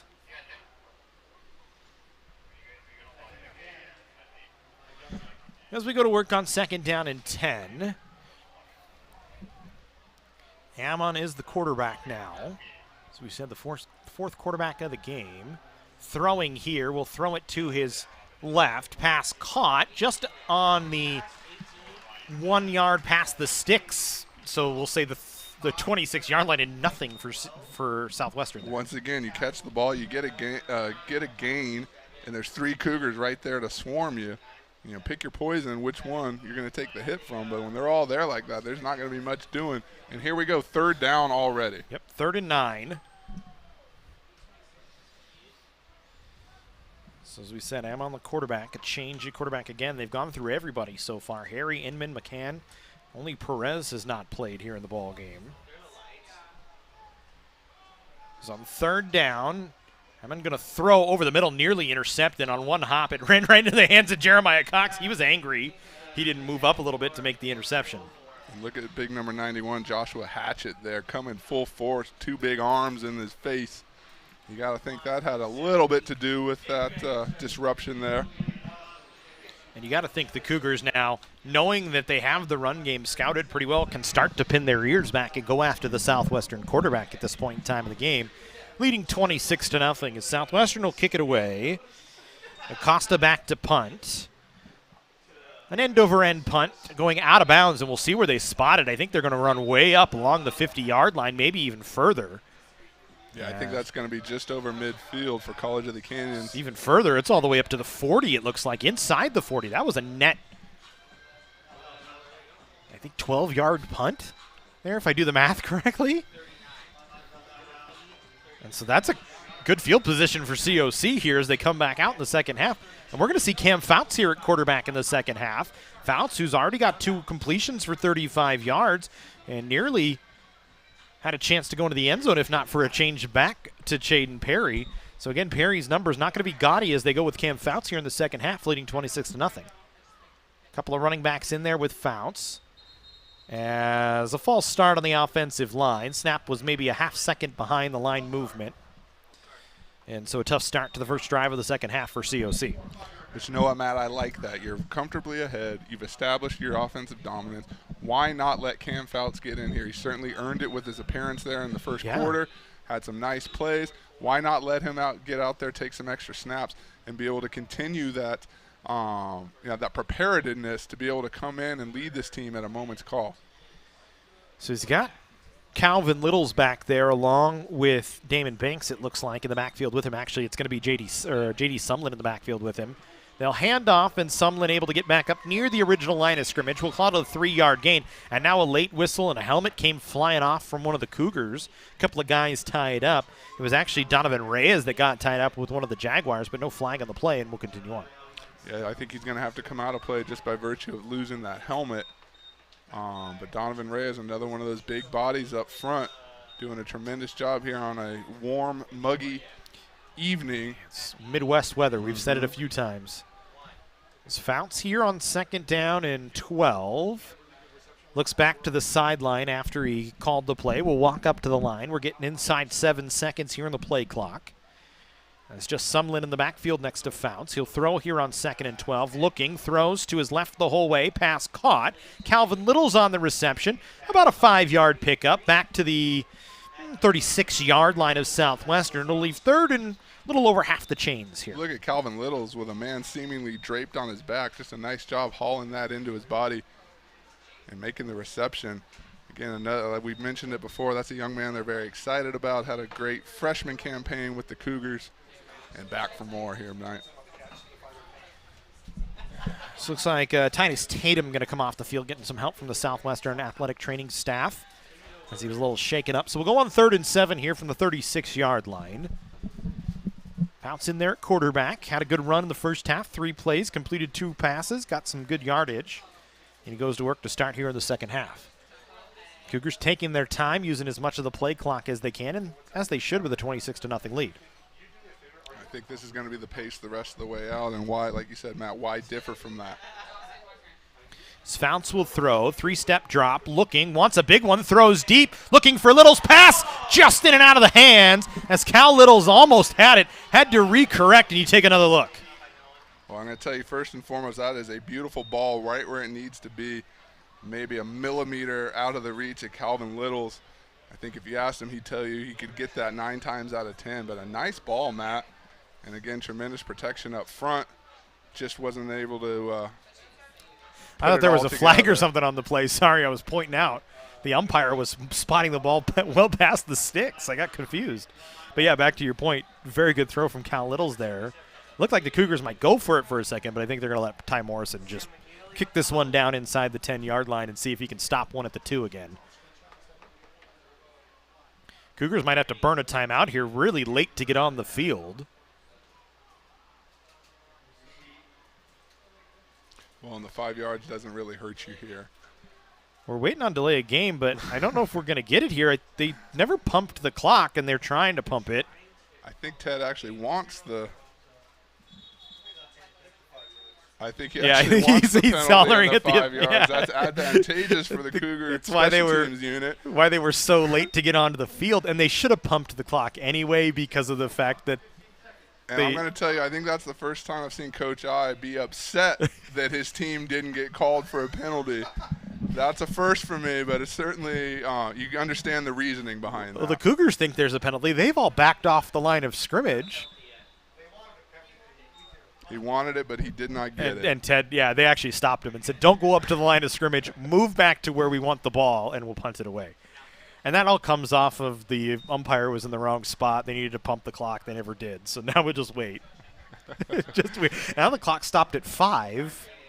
And you know, with arms folded, Coach Hyacinth just raring to go there. And here comes the next play. There we go. Now we get the delay of game. Week 2. Everybody's still getting used to it here. And now we'll go back to work. So fresh 25 on the play clock after a little bit of confusion here and there. And now a whistle because we're not set correctly. I guess, maybe? Like we said, crazy from the heat, crazy from the full moon. Yep. Week 2 of the season, knocking off the rust. There's a lot of contributing factors here tonight, but looks like they've got it figured out now. Yeah, they said no yardage penalty for it, so we're 4th down. I'm confused. I guess Southwestern declined it, so we put it right back. They're going to make Ty Morrison punt it from right about the 50-yard line. Now we get some action. Morrison will kick this one away. Little drop punt, and he just boots it right out of the back of the end zone. He's trying to spin one. He kind of had a weird hold on it, Jesse. Did you see he was kind of holding it point down? I did, and like you said, if he was 5 yards back, I think that scampers good. around right before the goal line. So you see a little bit more of what Coach Iacinda was trying to do with that particular strategy. I don't know. You like to see that from Ty Morrison, though, trying something different at that point, knowing the worst that happens is he kicks it out of the back of the end zone. Yeah, and this is the time to do that. You're ahead. You're in the second half. Maybe find something for later in the year. Exactly. Control this game. Why not get out, work out those things, work out those new wrinkles that you want to try during the season. Reminds me a little bit of something Johnny Hecker did a while back, the helicopter punt that everybody was going crazy about. Remember, I think it was Pat McAfee was losing his mind on the internet over that one. As we go 1st and 10 for Southwestern. As they fake the handoff, Hammond has to scramble. There should have been a flag for holding, and there is going to be one. The throw was low and incomplete. You're going to see number 33 coming off the edge here for College of the Canyons, David Francis Jr. Obviously, clearly held. Yeah, there was a handful of jersey there. He was going to get to the quarterback that time. Yeah, that was a man on a mission right there. And so maybe if you're the Southwestern signal caller, you're okay with that penalty. You didn't take the hit. You live to fight another day. Yeah, a freshman out of Helix High School in San Diego is in there at the quarterback.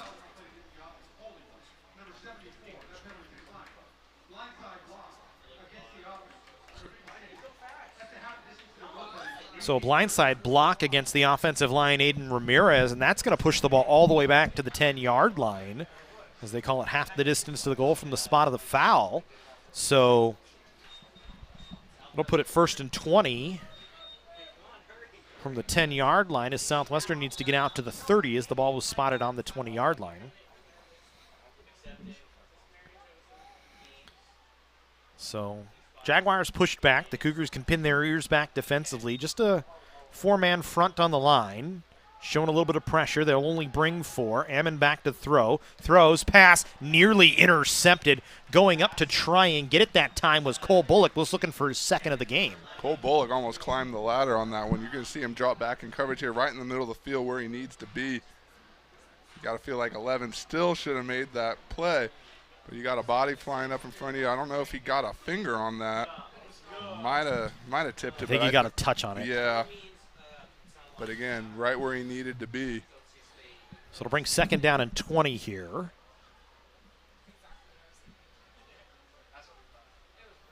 Southwestern taking their time. Clock stopped at 11:30 here in the 3rd quarter. 26-0 Cougars. All the scoring in the first half so far. Hammond back to throw here. Looking onto the near sideline, pass caught, and going right out of bounds after making the catch was Lenza Robinson. Good coverage that time by the Cougars on the near side. Looked like it was Ashton Thomas again on the near side, just forcing him out of bounds. And number 33, David Francis, here on the end, giving that right tackle all he can handle. Again, that's back-to-back rush, back-to-back pressures out there. Brian Snoke was actually over there in coverage as well. That's a guy you don't get hit by, especially at full head of steam. We've seen Brian lay some wood on guys before. Southwestern going back to work here on 3rd and 12 from their own 18-yard line. Cougars showing a little bit of a pressure, and they're going to be offside here, so a free play for Southwestern. Ammon throws it and just throws it into the dirt. It was intended for Keanu Davis, but it's incomplete, but it doesn't matter. It'll push the ball up 5 yards, and it'll keep it 3rd down, and we'll call it about 7. Yeah, just a little anxious there. Number 55, Reggie Jones, taking his turn there on that right side of the line, trying to get to the quarterback, and like you said, just a quick step too quick. Yeah, he was trying to time the snap, it seemed like. He thought he might have had something on the snap count and just didn't quite have it. Looks like Southwestern going to make a little different look here with 3 receivers on the near side. Ammon still in there at quarterback. 3rd and 7 is Ammon back to throw. Pressured, forced out of the pocket. Throw over the middle, incomplete. In on coverage that time was Cole Bullock. Right there with a hand in to knock it out. Once again, right where he needs to be, perfectly positioned. You're going to see again the pressure on the outside, makes the quarterback scramble. Cole Bullock right there, that's a nice job. Again, a well-coached defensive unit, seemingly always in correct position here tonight. And that has transferred over to the donut here thus far for Southwestern. Snoke, Bullock, and Williams with interceptions for the Cougars so far today. And otherwise, the defense has just really held Southwestern to nothing at this point in time. Jaguars under 100 yards offensively. As Acosta's punt, a wobbly one, back to the 50-yard line. Caught by Cal Littles at the 50. And that is where the ball will be stopped. We'll say the 49 of the Cougars, actually, and COC's offense will take over for their second drive here of the second half. Going back, talking about the defense, Southwestern has found some success prolonging drives, getting things going, but not ever the big chunk plays. College of the Canyons has not been on its heels at any point here tonight. You know, like you said, maybe a 6-8 play drive would be the longest, but not anything more than that. And that's, again, under these conditions, to be able to keep your defense fresh off the field and come back in and be able to be impactful. Snap in and snap out. Longest play from scrimmage for Southwestern has been 8 yards. A rush here on first down. There's Samaj Freeman on the carry, and he gets a huge chunk. We'll call it 10. First down for the Cougars, and a nice run for Samaj Freeman. Samaj Freeman out of Oaks Christian getting his work in here tonight. And again, I would look for more of this. You've got this big offensive line here tonight. You've got 3 to 4 seemingly capable backs at any time you can rotate in. Let's line up and tee off. Fouts will throw onto the near side. Pass caught. Trying to turn up field that time for the Cougars was Giovanni Masick, but he couldn't get much more than a yard. So it'll be second down and 9 as he's forced out. And again, we already mentioned it before, but you're in control here. You've got this lead. Bringing out some more of the toys, so to speak, getting everybody involved here tonight. I love to see it. You talk about Samaj Freeman on that big 10-yard chunk, a 3-star running back out of high school out of Oaks Christian, a guy that got a little bit of play time last year, but not a lot. Had offers from New Mexico, Nevada, Northern Arizona, and Valparaiso, but decided to come here to COC, try and change his fortunes a little bit. And getting a chance here today. Fouts rolling out of the pocket here on second down. Sidesteps a man and able to pick up positive yardage on the play. Gets about 3 yards and a couple of late flags. Has a little bit too much aggression from Southwestern. You'll see maybe on the replay. A little late hit on Fouts that time. And look at number 62, Oscar Adolfsson, one of our international student athletes out of Sweden. Personal protector there. Does a nice job getting out front. Just getting enough on his man. And Fouts able to scamper up. And there's the flag. You see Fouts popping up asking for it, and he didn't have to ask too hard because the official was right there and saw it. It's Jacob Galliana that gets called for the foul. It's a personal foul. It moves it up 15 yards. The Cougars moving the ball here on their second drive of the third quarter. And it's 1st and 10 from the 22-yard line of Southwestern. And just outside of range, but again, probably another opportunity here to see this red zone offense and all the things that it brings to the table. Fouts in the shotgun, Freeman to his right. They'll fake the handoff. Fouts on an option run, trying to get the edge, and will pick up 3 yards. But you see some of the speed from Fouts here a little bit. A little different wrinkle for the Cougars. Yeah, again, you know, Fouts or Perry, whoever it may be, both have shown the ball shown the ability to throw a nice ball, to move around the pocket when they need to, and to no hesitation to just turn up field and get there. And that felt like a straight option. It's been maybe since 2005 since we ran a straight option offense. So a little different here. Look for the wrinkle for the Cougars, which is nice to see. Fouts in the shotgun here on second down and 8. Freeman to his left this time. Will pitch to Freeman. Gets the catch. Has to try and beat a man around the edge. Gets drugged down at the 21-yard line. They say he stays in bounds, so negative yardage there. It's just a good defensive play by Southwestern. Yeah, that's absolutely right. You see Freeman there trying to get the extension out, but just wasn't enough. Gets taken out, kind of twisted around here. It was Tatum on the tackle. Actually scratched that. It was Campillo on the tackle. So to leave us at 3rd and 9, a loss of a yard. Fouts will walk up to the line of scrimmage this time and communicate to the offensive line the protection as the Cougars go back to work. 3rd and 9 from the 21-yard line. Fouts will hold, trying to escape some pressure, dumps it off, looking, pass incomplete. Was trying to connect with Damon Banks that time and just couldn't connect on the pass. Yeah, definitely had a guy down the sideline. Protection again there from number 62, Oscar Adolfson, and just wasn't able to connect. But again, pushing the ball down the field, working your offense, getting everybody involved. It's going to bring up 4th down here, and we'll see what the Cougars elect to do. Looks like they're going to have Ty Morrison come out and try a field goal here. Spotted at the 28, so it's a 38-yarder. Well within Ty's range. Last year his long was 46.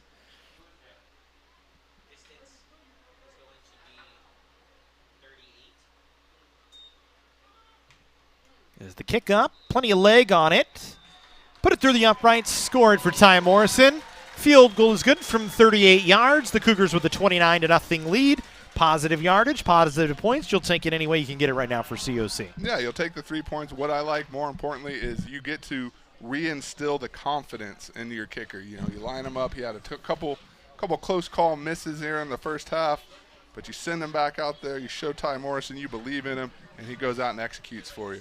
You want to know what the Cougars' secret weapon is this season? Let me tell you, it's 100% that barbecue smell, Jesse, from Busy Bees Cafe. Wafting over the field every game. I'm telling you, the opponents are just distracted by it, the great smokehouse smell. Come check it out at the next Cougar home game. Busy Bees Cafe, one of our nice partners here as well for Cougar football. Yeah, Matt, I was excited when I woke up this morning knowing it was game day. I got even more excited when I walked through the gate and saw Busy Bees set up. And like you said, that smell just fills Cougar Stadium. And I got to tell you, that's a draw here for the fan base. Come get some Busy Bees barbecue. You know, I got to go down and ask some secrets so I can work them on the trigger at home. So we go back to work as Morrison kicks this one away. It'll go out of the back of the end zone. And a touchback. Well, we have you here. If you're interested and you want to keep the cameras on, really the cameras rolling for us, we need your help. If you'd like to donate to the Cougar Sports Network and the Cougar Athletics programs as a whole, or sponsor if you have a local business and want to get your advertisements out there as well, we can do that for you. Keep the lights on, keep the cameras on, keep us coming. You can donate to the Cougar football program. You can also email chad.peters@canyons.edu. He's our athletic director. He'll help you out looking for a sponsorship opportunity, maybe a commercial here on the Cougar Sports Network, a live read, something along those lines. Make sure you email chad.peters@canyons.edu and click that link. Go to the QR code right now on your screen and go donate to Cougar football, trying to get to that $30,000 mark as I read numbers correctly as we go back to work on 1st down. Couple of yard gain for Southwestern, but nothing big. Well, look at Reggie Jones run near sideline to sideline with this man in his sights and deliver the blow here to the sideline. Like you said, just a small gain. But if we can highlight Reggie Jones coming with a full head of steam, and right there to meet him, that's a nice job by our cameraman down on the sideline to capture that. As Jay Gordon, the running back out of New Orleans, Louisiana, into the game for the first time today for Southwestern. As Ammon back to throw, he's got pressure, spins away. Cougars flushed him out, throws it out of play. And again, COC in the backfield. Obisu back there to flush him out. I think I mistakenly credited Reggie Jones last play, but it was Obisu as well. 55 out there running around. Sophomore out of Worcester, Massachusetts, Duarte Memorial High School. Getting a chance to run here. Had a tackle last week, 6'3", 235, big body. Another big body on the defensive side. The Cougars they seem built on the defensive side this year. Yeah, big, fast, and strong, well coached. That's going to translate over to success. And so far, in the first 2 weeks of the season, we have seen that. Seems like guys that genuinely enjoy putting some pain on the other side as well, like to play contact football, and certainly what you want out of the defensive side is Ammon throwing down the sideline, intercepted by the Cougars, picked off by Henry Ikahihifu, I believe, has the interception. No, excuse me, it's actually Quentin Moten on the outside. Quentin Moten getting his chance to come over and celebrate with his teammates. And then maybe another appearance of the turnover chain. Again, a tremendous job just being where he needed to be. But, Matt, it all starts up front. You see the pressure. Quarterback had to scramble around and just throw this ball up. And there's big Quentin Moten able to pick it out of the air and turn it around the other way. And College of the Canyons is hyped down there, ready to return the action on the offensive side, looking for some more points. Moten, his first interception of the season, the 4th interception of the ball game for the Cougars, as credit the linebackers and the defensive backs. They've been ball hawks all day so far today. Yeah, it's been a tremendous effort all around, and you're seeing that play out here tonight. Change at quarterback for the Cougars here on first down. They'll hand off to Samaj Freeman as Noah Staples in there at quarterback now. So Cam Fouts gets a nice little run, puts up some points, had some yardage. Now we see Noah Staples for the first time. Staples last week, 2 of 3, 11 yards through the air. Had a 97.5% efficiency rating last week, so gets a run here. Staples out of Piedmont, South Carolina. And again, Matt, it speaks to the depth of this team to be able to send in your backup quarterback, your third-string quarterback, your offensive line rotation, your defensive front, and not experience a drop-off in any of those positions.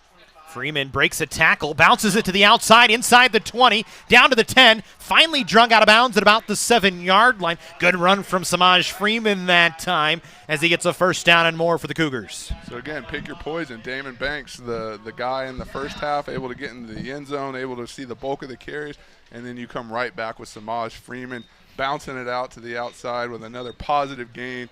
College of the Canyons seemingly unstoppable here. And we're getting to that point, Matt, where we might see that jumbo package here in the next sequence. I want to see him give it to Steven Eakins. He's already had a rush attempt today. I want to see him go back to it. As we go here on first and goal from the 7-yard line, Samaj Freeman cuts it back to his left, trying to get to the end zone. He'll be brought down at about the 2-yard line. But a really good cut. Foot in the ground, goes to his left, gets big yards. Yeah, I thought he was in right there. As he, like you said, just kind of sliced his way over. And just like earlier in the game, he couldn't have been more than an inch or two away. And that big offensive line moving bodies up front. Late flag, really late flag thrown right at the line of scrimmage by the official.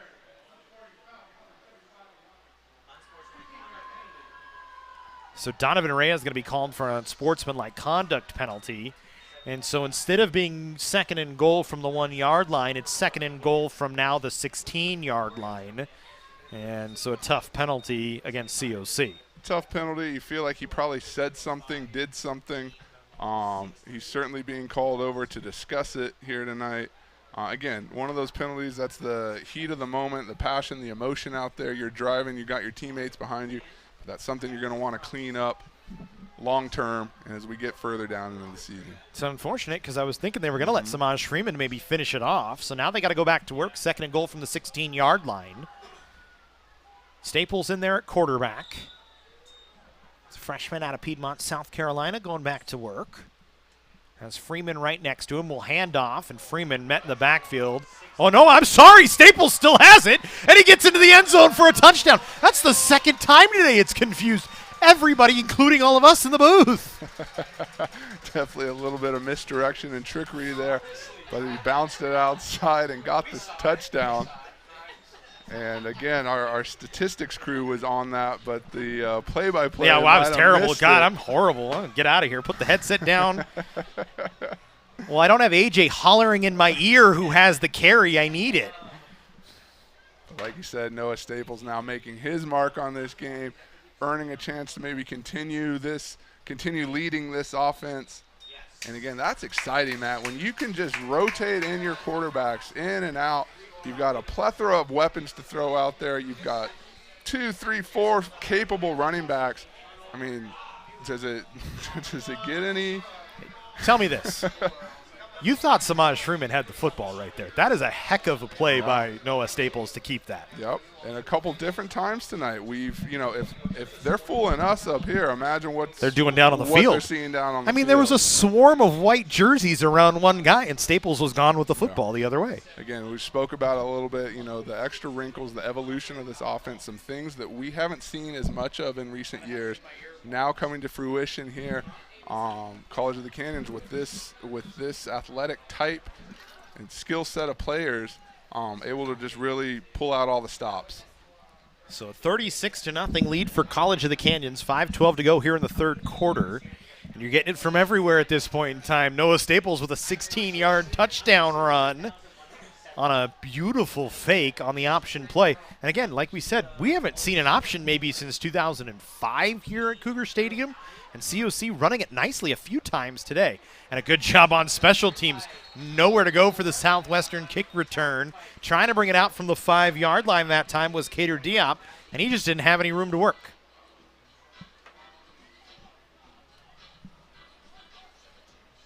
So the Cougars will go back to work or defensively will go back to work with 5:06. And trying to keep Southwestern off the board and really just from getting able to do anything at this point in time. Yeah, I think now it's, the philosophy is keep doing what you're doing. We're going to rotate in some guys. We're going to get everybody a chance to play and, reward them for the spring and summer of hard work. This is what you play for, getting those snaps, being able to be seen, and hopefully move on to the next level. There's another one of those up the middle type runs. Southwestern seems to be content with that offensive philosophy. And again, the Cougar defensive front has been there to meet them each and every time. 4-yard carry on first down for Southwestern. So we go 2nd and 6 here. Jaguars taking their time now. And it looks like we get the reemergence of Dylan McCann in the backfield here under center. Southwestern play action fake. McCann trying to run. Not going to have much room as he's chased out of bounds on the near sideline by Will Mafu. Again, a nice flash of speed by Will Mafu coming over, forcing him out of bounds. Looked like he was in a full sprint. Loss of a yard on the play. And so we'll go, actually, they gave him a gain of a yard on the play, I'm sorry. So it'll be 3rd down and 4 here.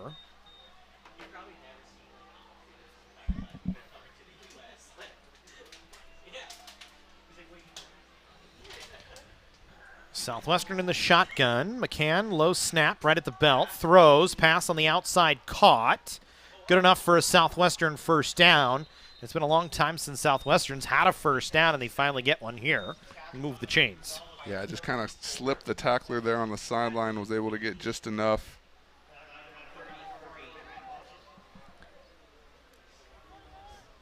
So first down for Southwestern. So they still look at the sidelines, getting ready to go once again. McCann, freshman out of Tampa, Florida, back in there at quarterback. Or McCain, I should actually say. So we go back to work. Low snap. He's going to try and run it as the Cougars were in the backfield with him. I think it was a running play, and COC had it scouted well. And it's a good job by McCain just to get positive yardage here. Again, you can take those, the 2, 3, 4-yard gains, as long as you prevent the big chunk offense. And that has been the case all night here for the Cougars. 2nd down and 7, ball at the 36-yard line of Southwestern. 2:50 to go here in the 3rd quarter. Still another 15 minutes to go after this. 4th quarter coming up after the next 2:40. So still a long way to go in this one, really, but a 36-0 lead for College of the Canyons. Can't ask much more. Run here, and it's going to stay on the ground, and the Cougars going to swallow up the back before he gets more than 2 or 3 yards. And I believe it was Jay Gordon on the run that time for Southwestern. I mean, I feel like that offense isn't going to do anything but run out the clock here. Eventually, Southwestern is going to have to take a shot, force the issue, push the ball down the field. I know they haven't had that success, so maybe you're hesitant to do so, especially with these guys flying around, but it's now or never if you're going to try and get some points on the board.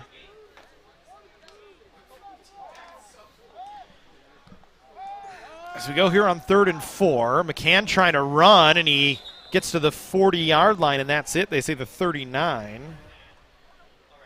And so that's going to bring up 4th down.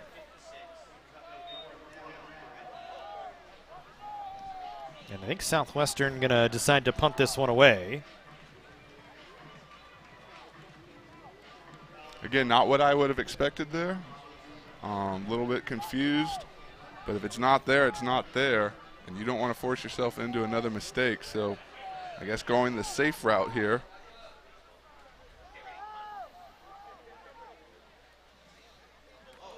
So this, not a good punt. Ball bounces away, and the Cougars going to be able to take the man down to the backfield as it was Acosta, and he couldn't handle it.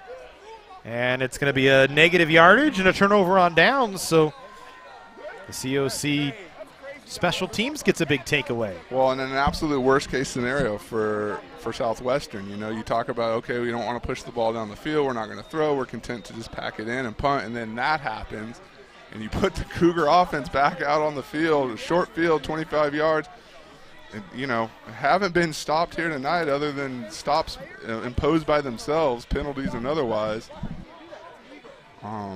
So, again, here we go.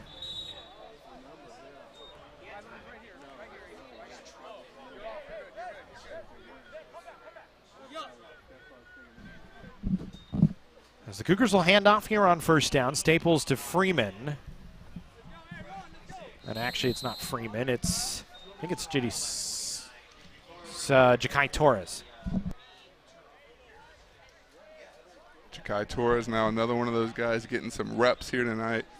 And again, you love the hard running style. These guys, you know, they're taking hits. They got 2-3 dudes on them. Still churning those legs, still pumping the arms, getting upfield the best they can. Wasn't much there on that one, but again, you appreciate the effort. So we go here on second down and 11. It was a loss of a yard. Staples going to throw, looking towards the end zone, and it's just a step ahead of the intended target, looking like it was Tavius Jenkins. Yeah, again, another nice tight ball right down the middle. Feel like Jenkins probably just got a little held up on his route. Kind of a timing play there, and it just, you know, didn't time out correctly. As we go on 3rd and 11 here. Sorry, I'm laughing at some conversations going on in the booth near us. We have got some characters up here. We that's certainly for sure. do. It's a lot of fun.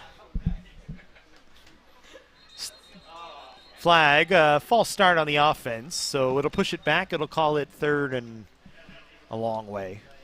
And I should add to that some characters, but the best in the business. We have a tremendous stat crew, PA announcer, scoreboard operator, and live stream team. Happy to have them here each and every week here at Cougar Stadium. So we'll call it 3rd and 16 now, all the way back to the 31-yard line of Southwestern. So a little bit of a stall, a little bit of a backup on COC, a penalty here, pushing things back a little bit further.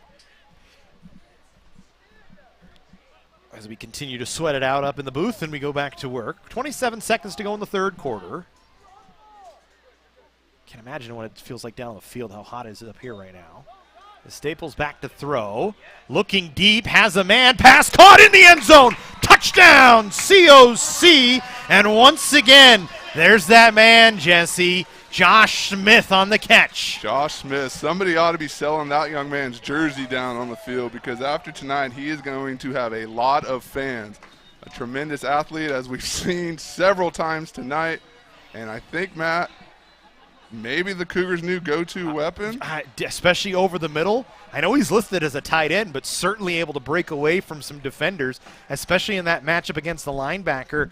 Able to win it there. 2nd touchdown reception of the night. 1st touchdown pass for Noah Staples here this season. Yeah, already you can tell this guy is going to be a matchup nightmare for opposing defenses. And as long as the Cougar quarterbacks, whichever one it may be, get in there and throw the ball, can find him, they're going to have success there. So there's a flag on the extra point. It's 42-0 COC. We'll wait on what the flag is here. And I think it's actually an offside flag against Southwestern.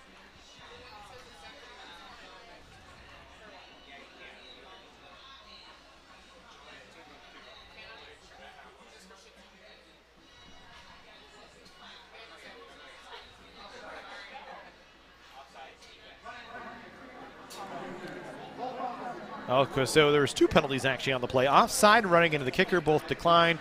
Extra point is good. Southwestern get the ball back now, but the Cougars now with a 43-0 lead. And so the offense clicking everywhere. No Staples with a big touchdown pass. Striking that time from 31 yards to find Josh Smith. And real quick, Matt, I just want to give a shout out to our fans and viewers around the nation and across the nation and around the globe. We've got players in this program from Florida, Arkansas, Texas, Iowa, South Carolina, Michigan, Oregon, Nevada, North Carolina, Germany, Sweden, and spots in between. So, again, we appreciate your viewership and tuning in for Cougar football. That was kind of a weird play there. Keeter Diop signaled like I'm not going to catch the ball, then caught it and ran with it. And the far side official blew the whistle down. You take a look at it here. It wasn't necessarily a fair catch signal. Kind of missed it there on the replay. It was just a couple of seconds behind. But he kind of initially, maybe we'll see it here on this look, Jesse. But I think we missed it the whole way. But right before he goes like this with it, he kind of waved his hands, and it's going to be a penalty.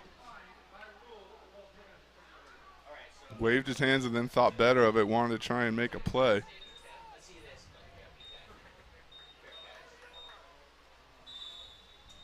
And so the ball at the 25-yard line, so it's essentially a fair catch touchback anyway. So we go back to work.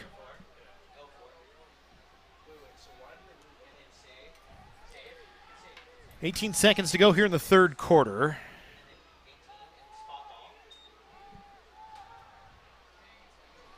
As McCain going to throw, pass nearly intercepted on the near sideline by the Cougars.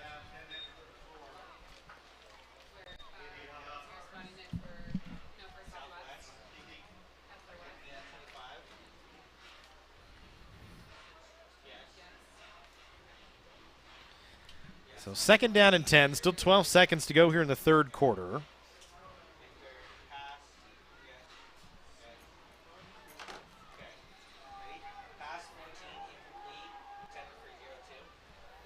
So we go back to work. Ball on the 25-yard line. McCain in the backfield takes the shotgun snap and an empty set. Pass nearly intercepted on the far sideline that time, as diving over to try and make the play for the Cougars was Tooney. Was it Tooney that time, or was it actually Quentin Moten? I think it was 18. It was Tooney Ankahifu on the outside and covers that time. Tooney, of course, a quarterback last year for the Cougars, but now playing linebacker just like his brother last season. Yeah, a little bit of position change. Maybe Cougar coaching staff thinking it's in the blood. Let's get him over on the defensive side.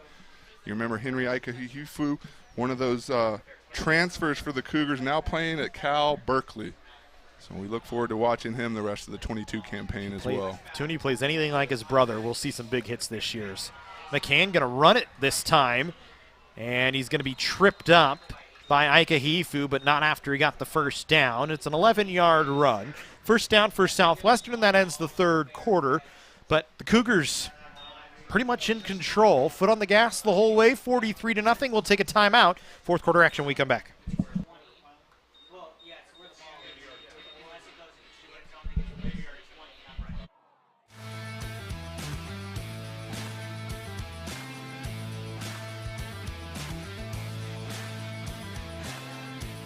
College of the Canyons wants you to get ready, reset, and go when it comes to your athletic future. With 17 intercollegiate sports programs to cheer for, opportunities for student athletes to learn, train, and compete, and a championship mindset that has produced state and national titles, College of the Canyons and the Cougar Athletics programs offer a great college experience. Get ready, reset, and go at College of the Canyons. Visit canyons.edu/schedule and cocathletics.com now.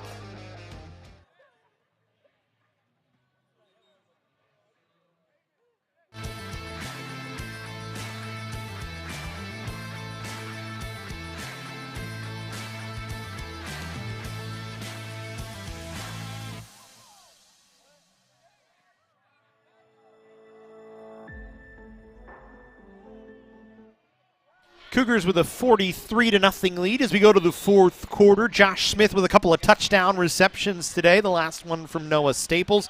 And the Cougars have been rolling on offense and on defense. And go when it comes to your athletic future. With 17 intercollegiate sports programs. As we go back to work, sorry about that. As we go 1st and 10 for Southwestern, and a flag immediately on the play. False start on the offense will likely back up Southwestern.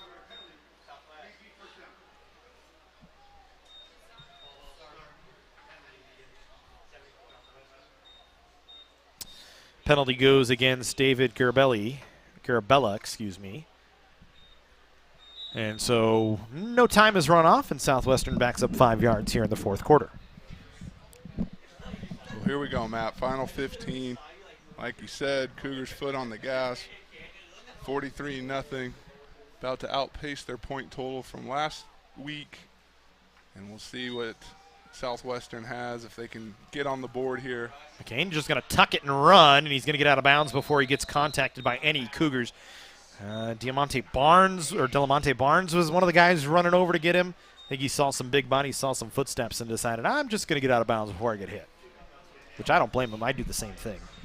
I'd probably just curl up and, I don't want to get hit. And so they say clock continues on. It's 43-0 Canyons. Credit Dylan McCain. He's been playing hard. I mean, he's had a couple of runs. This is his second time out there today, trying to get something going for Southwestern. And this time he just tucks it and runs again. Plenty of room to work. Takes a huge pop, as running him down that time was David Francis, and lays the wood on him. Wow, what a hit. Look at this replay right here. Just lines him up dead to sights and takes him down. And I'll tell you what. And actually, that was Sean Miller, not David Francis. That will make you think twice about scrambling down the field. You keep taking hits like that.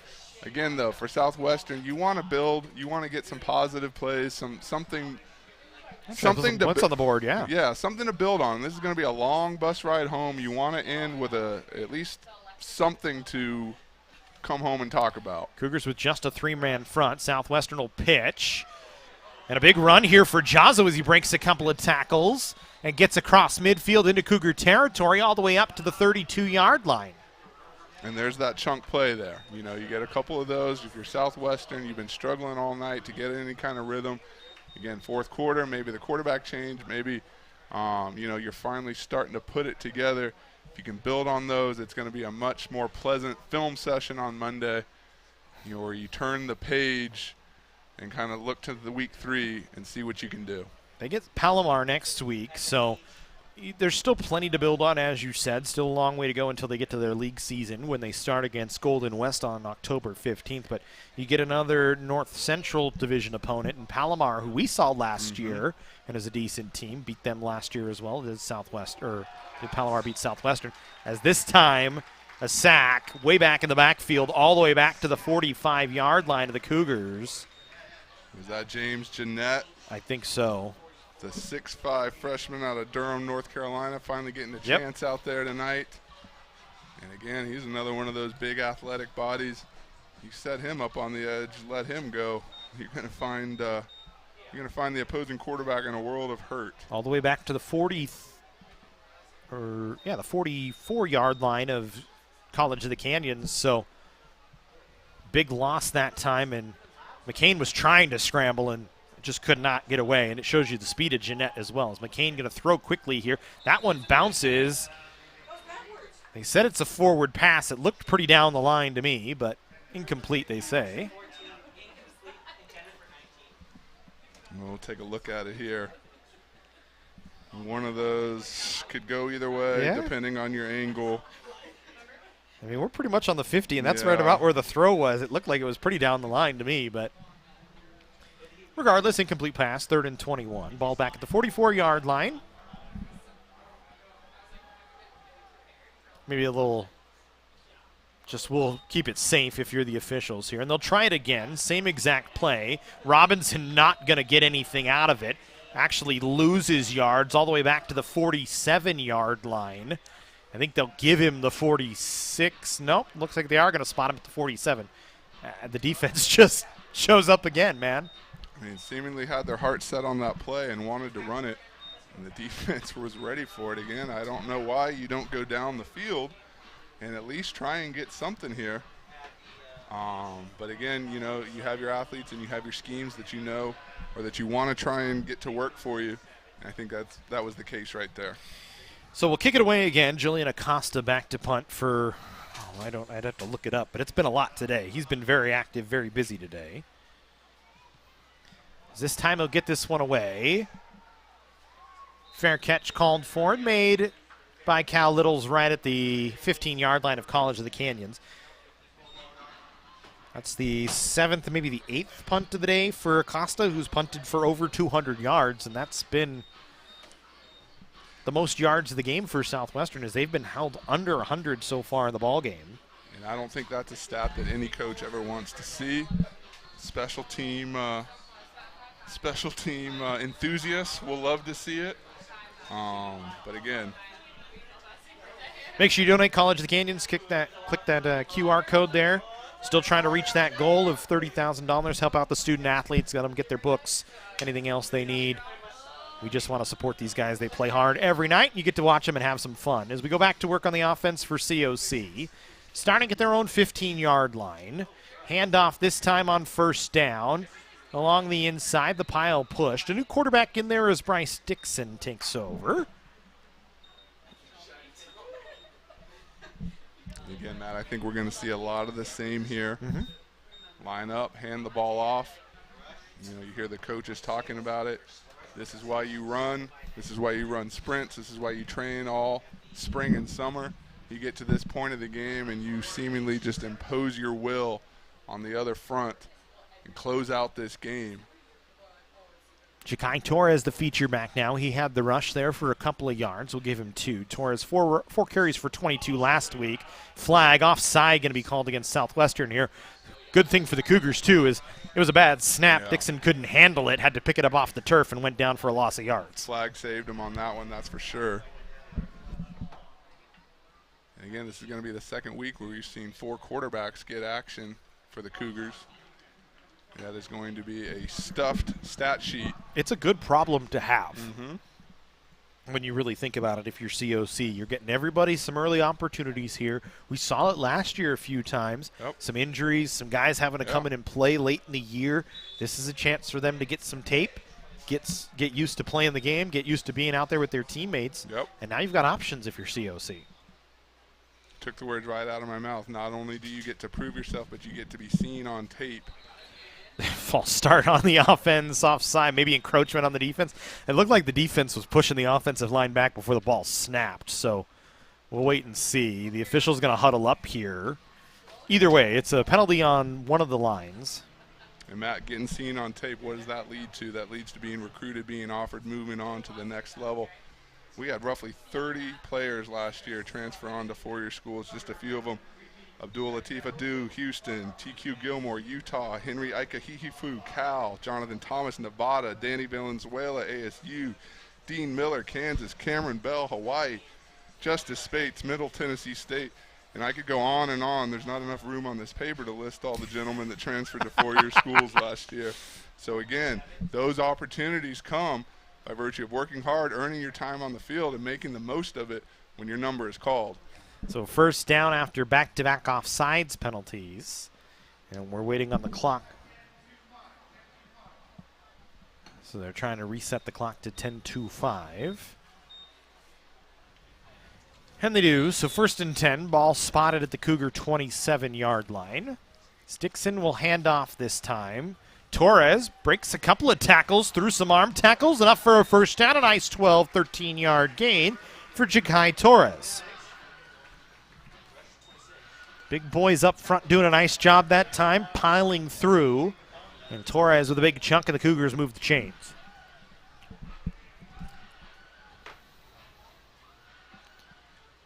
We have a second. Let's thank our crew. Mike Zepeda, our director today. Of course, Jesse Munoz, the color commentator.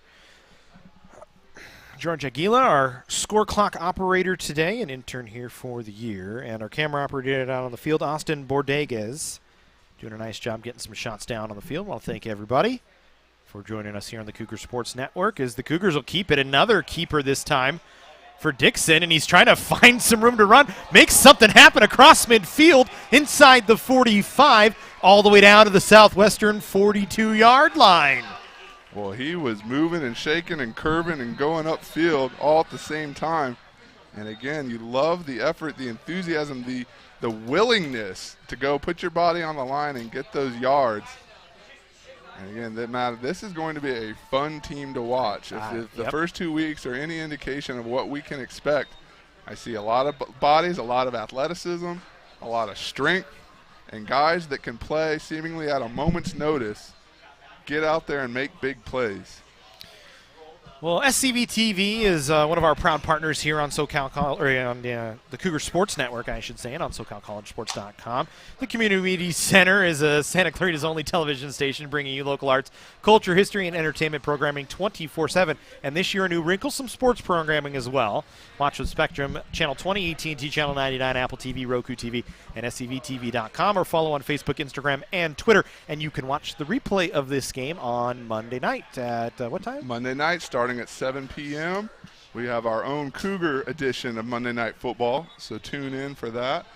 And Matt, real quick, we already shouted out our live stream crew. I want to give a special shout out to our statistician making her first appearance in the booth here tonight, Miss Jasmine Hall, along with several veterans from our team, Lauren Anderson, AJ Wilding, Brendan Moskell, all doing a tremendous job out here.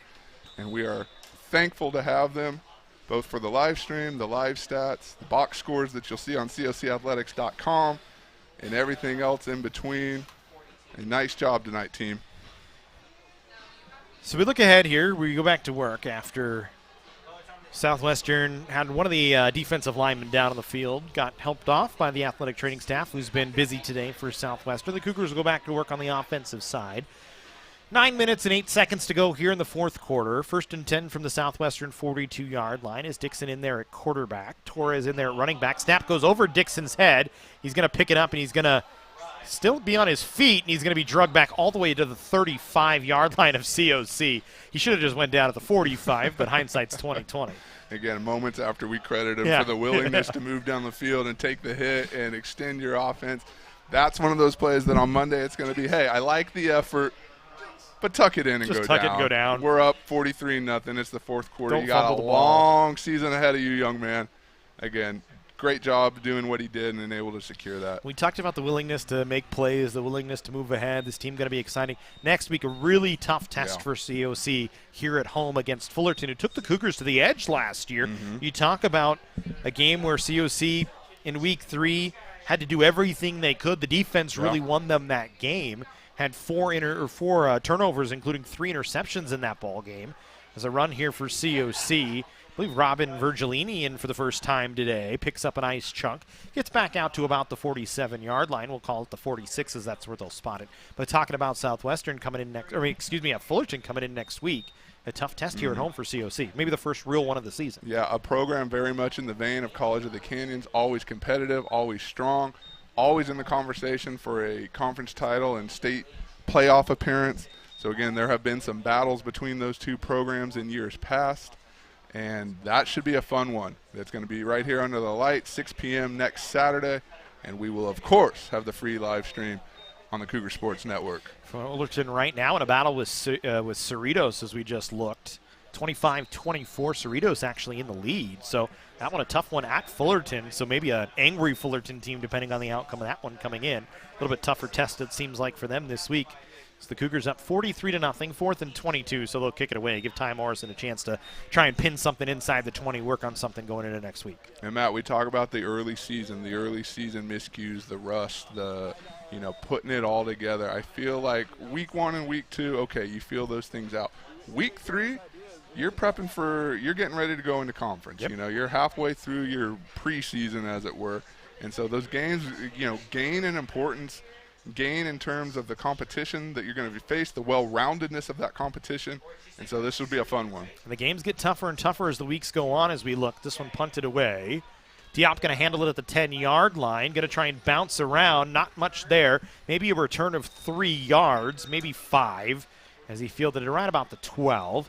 And the Cougar special team does a good job. When we look at the schedule coming up for COC, as you said, Fullerton here at home next week on Saturday, 6 o'clock start time. Should be a good one. We hope it'll be a good matchup. Then you go out on the road 2 weeks in a row. Palomar, which will be a tough test. We saw Palomar here last year. And Riverside on the road. And that one's a weird one. 2 o'clock at Ramona High School. Weird time of the day, weird start time in Riverside. Usually a Southern California contender year in and year out. Yeah, I believe a state championship appearance last year. Won the season that was played before that. So again, 2 two powerhouse teams meeting up again. And again, Matt, the road trips of those, the mileage that you have to, the change in your schedule that you have to account for. You never know what might happen in those types of contests. So a couple of good games. The games just get tougher from here on out. Remember, we'll actually have homecoming, I believe, on the 13th against Bakersfield. That's a Thursday night game. Should be a fun one. That'll be our league opener. Very excited about that one. A homecoming celebration here for College of the Canyons, our first since the 50th anniversary year of 2019. Excited to welcome everybody back to campus and back to Cougar Stadium. That's going to be a Thursday night game, like you said, Matt, the conference opener. And so stay tuned, COC Athletics and at COC Athletics on social media. We'll have all the details for you as we get closer to that point. And you can always check cocathletics.com for the full football schedule, as well as all the rest of the schedules for all the men's and women's programs here at College of the Canyons. We've got soccer, we've got volleyball going on right now. Next week, a big week here on the Cougar Sports Network. Soccer on Monday, the men back in action. We've got volleyball back in action on Wednesday, and then soccer again. I believe the women back at home on Friday, if I'm not mistaken. I think that sounds right. 17 intercollegiate sports here, and all of them having success here in the early going of their fall season. So again, we invite you to come in and check out some of the other programs as well. Cougars with a stout play on defense again in the backfield to make a tackle as McCain was trying to run with it, and there was a trio of Cougars there to knock him down. I didn't see who got first contact, but still, COC's defense just continues to push, and it's almost as though they smell blood in the water, 43-0, just trying to keep going. Well, it's instinctual. That's what they're taught. You swarm to the ball, you come up, you make a play. It doesn't matter if you're up 43-0, if you're up 43-42, if it's 0-0. That is the way these young men are taught to play, and you're going to see it the whole 60 minutes. 2nd and 20, ball spotted at the 8-yard line of Southwestern. McCain going to throws it onto the near side. Had his receiver fall down. It was a good route and a good throw. He just got unlucky as the guy he was intending to get the ball to just slipped and fell. If you look back at this Southwestern team, they have had some unluck, here in the early going. A couple tough breaks, some miscues brought on by themselves. Again, just never able to put it all together here tonight. Credit to the Cougar defense for doing their job, and you gotta think Southwestern's going to go back to the drawing board next week, get some of these things cleaned up, and make a run at Palomar, their geographic rival, as it were. See the Cougars, Allen, Hancock, East Los Angeles, Ventura, and Long Beach, the rest of the schedule as we go back to work here. 3rd down. McCain throwing downfield, has a man pass, caught in stride, and here's a big one for Southwestern. Davis behind the defense. It's going to take it all the way to the end zone for a Southwestern touchdown. Call it 92 yards, catch and run, and a good strike from Southwestern here late in the ball game. And we talked about it. That's exactly what Southwestern needed to do. You force the issue, push the ball downfield. Receiver just burned his guy and was able to get down the sideline. And so, again, success for Southwestern. Finally able to put a scoring drive together. If you're the Cougars, there's a little disappointment there in terms of just, you want that 0, you want that donut up on the board, but nothing to hang your head about. So the biggest play from scrimmage in the ball game goes to Southwestern. Now over 177 yards of total offense they get on the board. The extra point try from Acosta is up and through. So 43-7, 4:58 to go in the ball game. Yeah, you don't like it if you're COC, but at the same time, all things considered, it's been a pretty solid performance from your defense here today.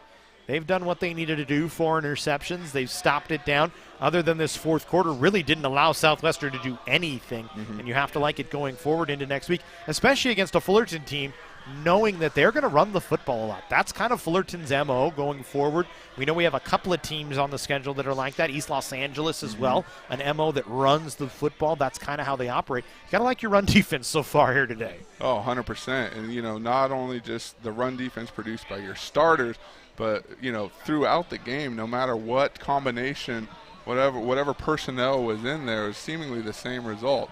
So, again, Matt, like you said, things are going to get tougher along the way. You've got some hard-nosed, strong-built programs that you're going to be lined up against. And so I think if you're College of the Canyons, you take this one, and you're always looking to improve. Yep. Coach Ted Isenda will tell you, we played well. We won this game. Now we turn the page. We go back to work on Monday. Coach is going to be the first one to say, yeah, we got 4 picks today. We only gave up 38 yards on the ground. We should have had 7 picks and only given up 15 yards on the ground. Hey, he's the first one to tell you we got to do better. So 43-7, we're waiting for Acosta to kick it away. The Cougars will get another run here, and I would imagine they go into a 4-minute offense, try and keep the ball on the ground, run the clock out as much as they can, and just not get anybody hurt going into next week really is kind of the goal at this point in time, I think, if you're COC.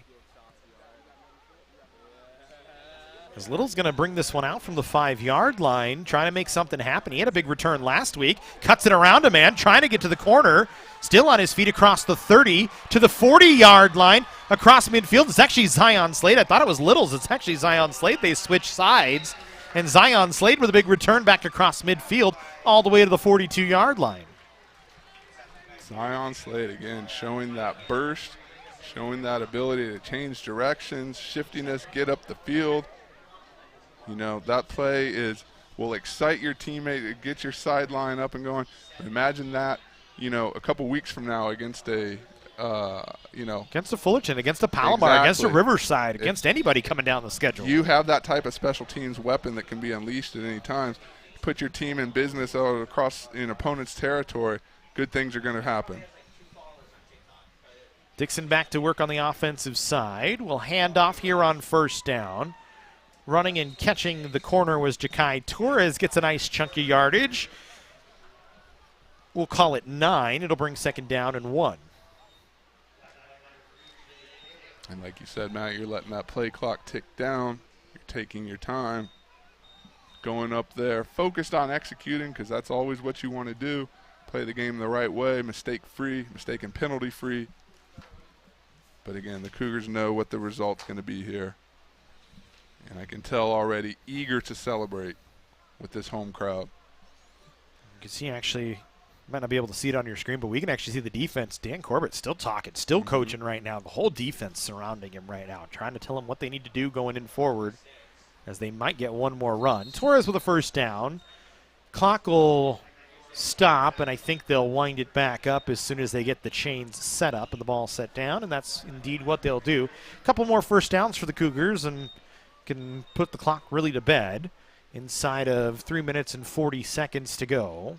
Matt, back to your point about Coach Dan Corbett continuing to coach. That's how you become great. You don't accept your successes and, you know, sit back on your laurels. You continue to work. You continue to improve. You do the little things right. And the fact that they're down in the fourth quarter, up 43-7, still preaching those things, just goes to show you what College of the Canyons football is all about. Well, they're telling, I mean, it's your shot when you get out on the field. Get some tape, get out of here, go on to the next place. That's what the history and the tradition is.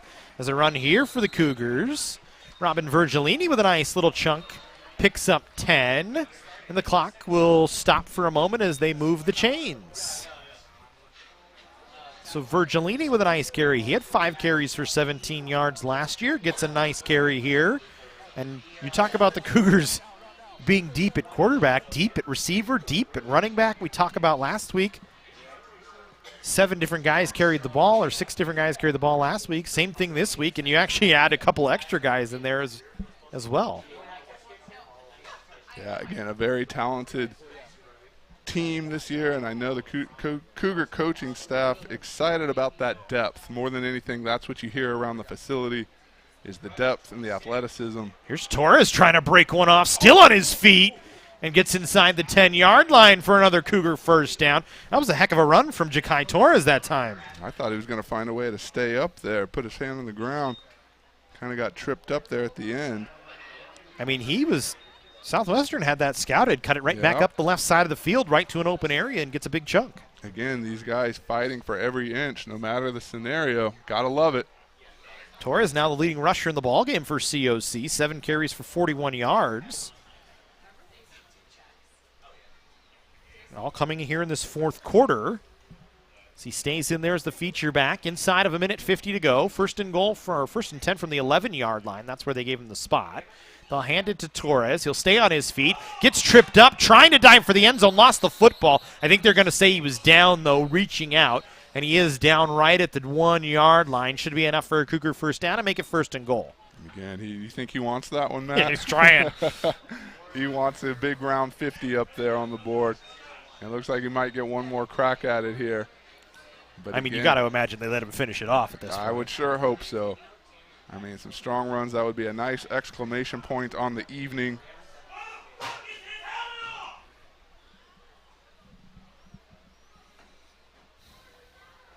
As the Cougars' late bodies out onto the field. And with 1:05 to go, getting one final guy back out onto the field. 4 seconds to go in the play clock. And the Cougars are going to, I think, just kneel down here, not even going to let him finish it off on 1st and goal from the 1-yard line. So instead of putting another one up on the board, the Cougars just going to run out the final minute and take a 43-7 win. And you'd like to see Torres finish it off, but you know what? Good tape for him, a couple of good runs, trying to dive for the end zone. Leading rusher in the ball game, 8 runs for 51 yards. The Cougars really dominated from just about start to finish here today. Nothing wrong with the performance, 384 yards. They had, I believe, let's take a look. 1, 2, 3, got to total it up here. 4 different guys get into the end zone today. I mean, pretty solid performance from COC all around. Solid, and you can tell that the guys had a good time out there. This crowd had a good time. Everything was clicking. And again, Matt, it's early on, but you like the first 2 results, and now you look to build on those. Got to build on it going into Fullerton next week. The Cougars take a 43-7 victory over Southwestern. They improved to 2-0. They win the home opener for the 2nd straight season and for the 18th time since 1998 for Jesse Munoz and the rest of our crew here at SoCal College Sports. I'm Matt Robinson. We'll see you next week here on Saturday for football against Fullerton, 6 o'clock start time. Until then, Monday, Wednesday, Friday, we've got games here on the Cougar Sports Network. Check the YouTube page for live stream links and the COCathletics.com for a full schedule. Go Cougs, this I promise.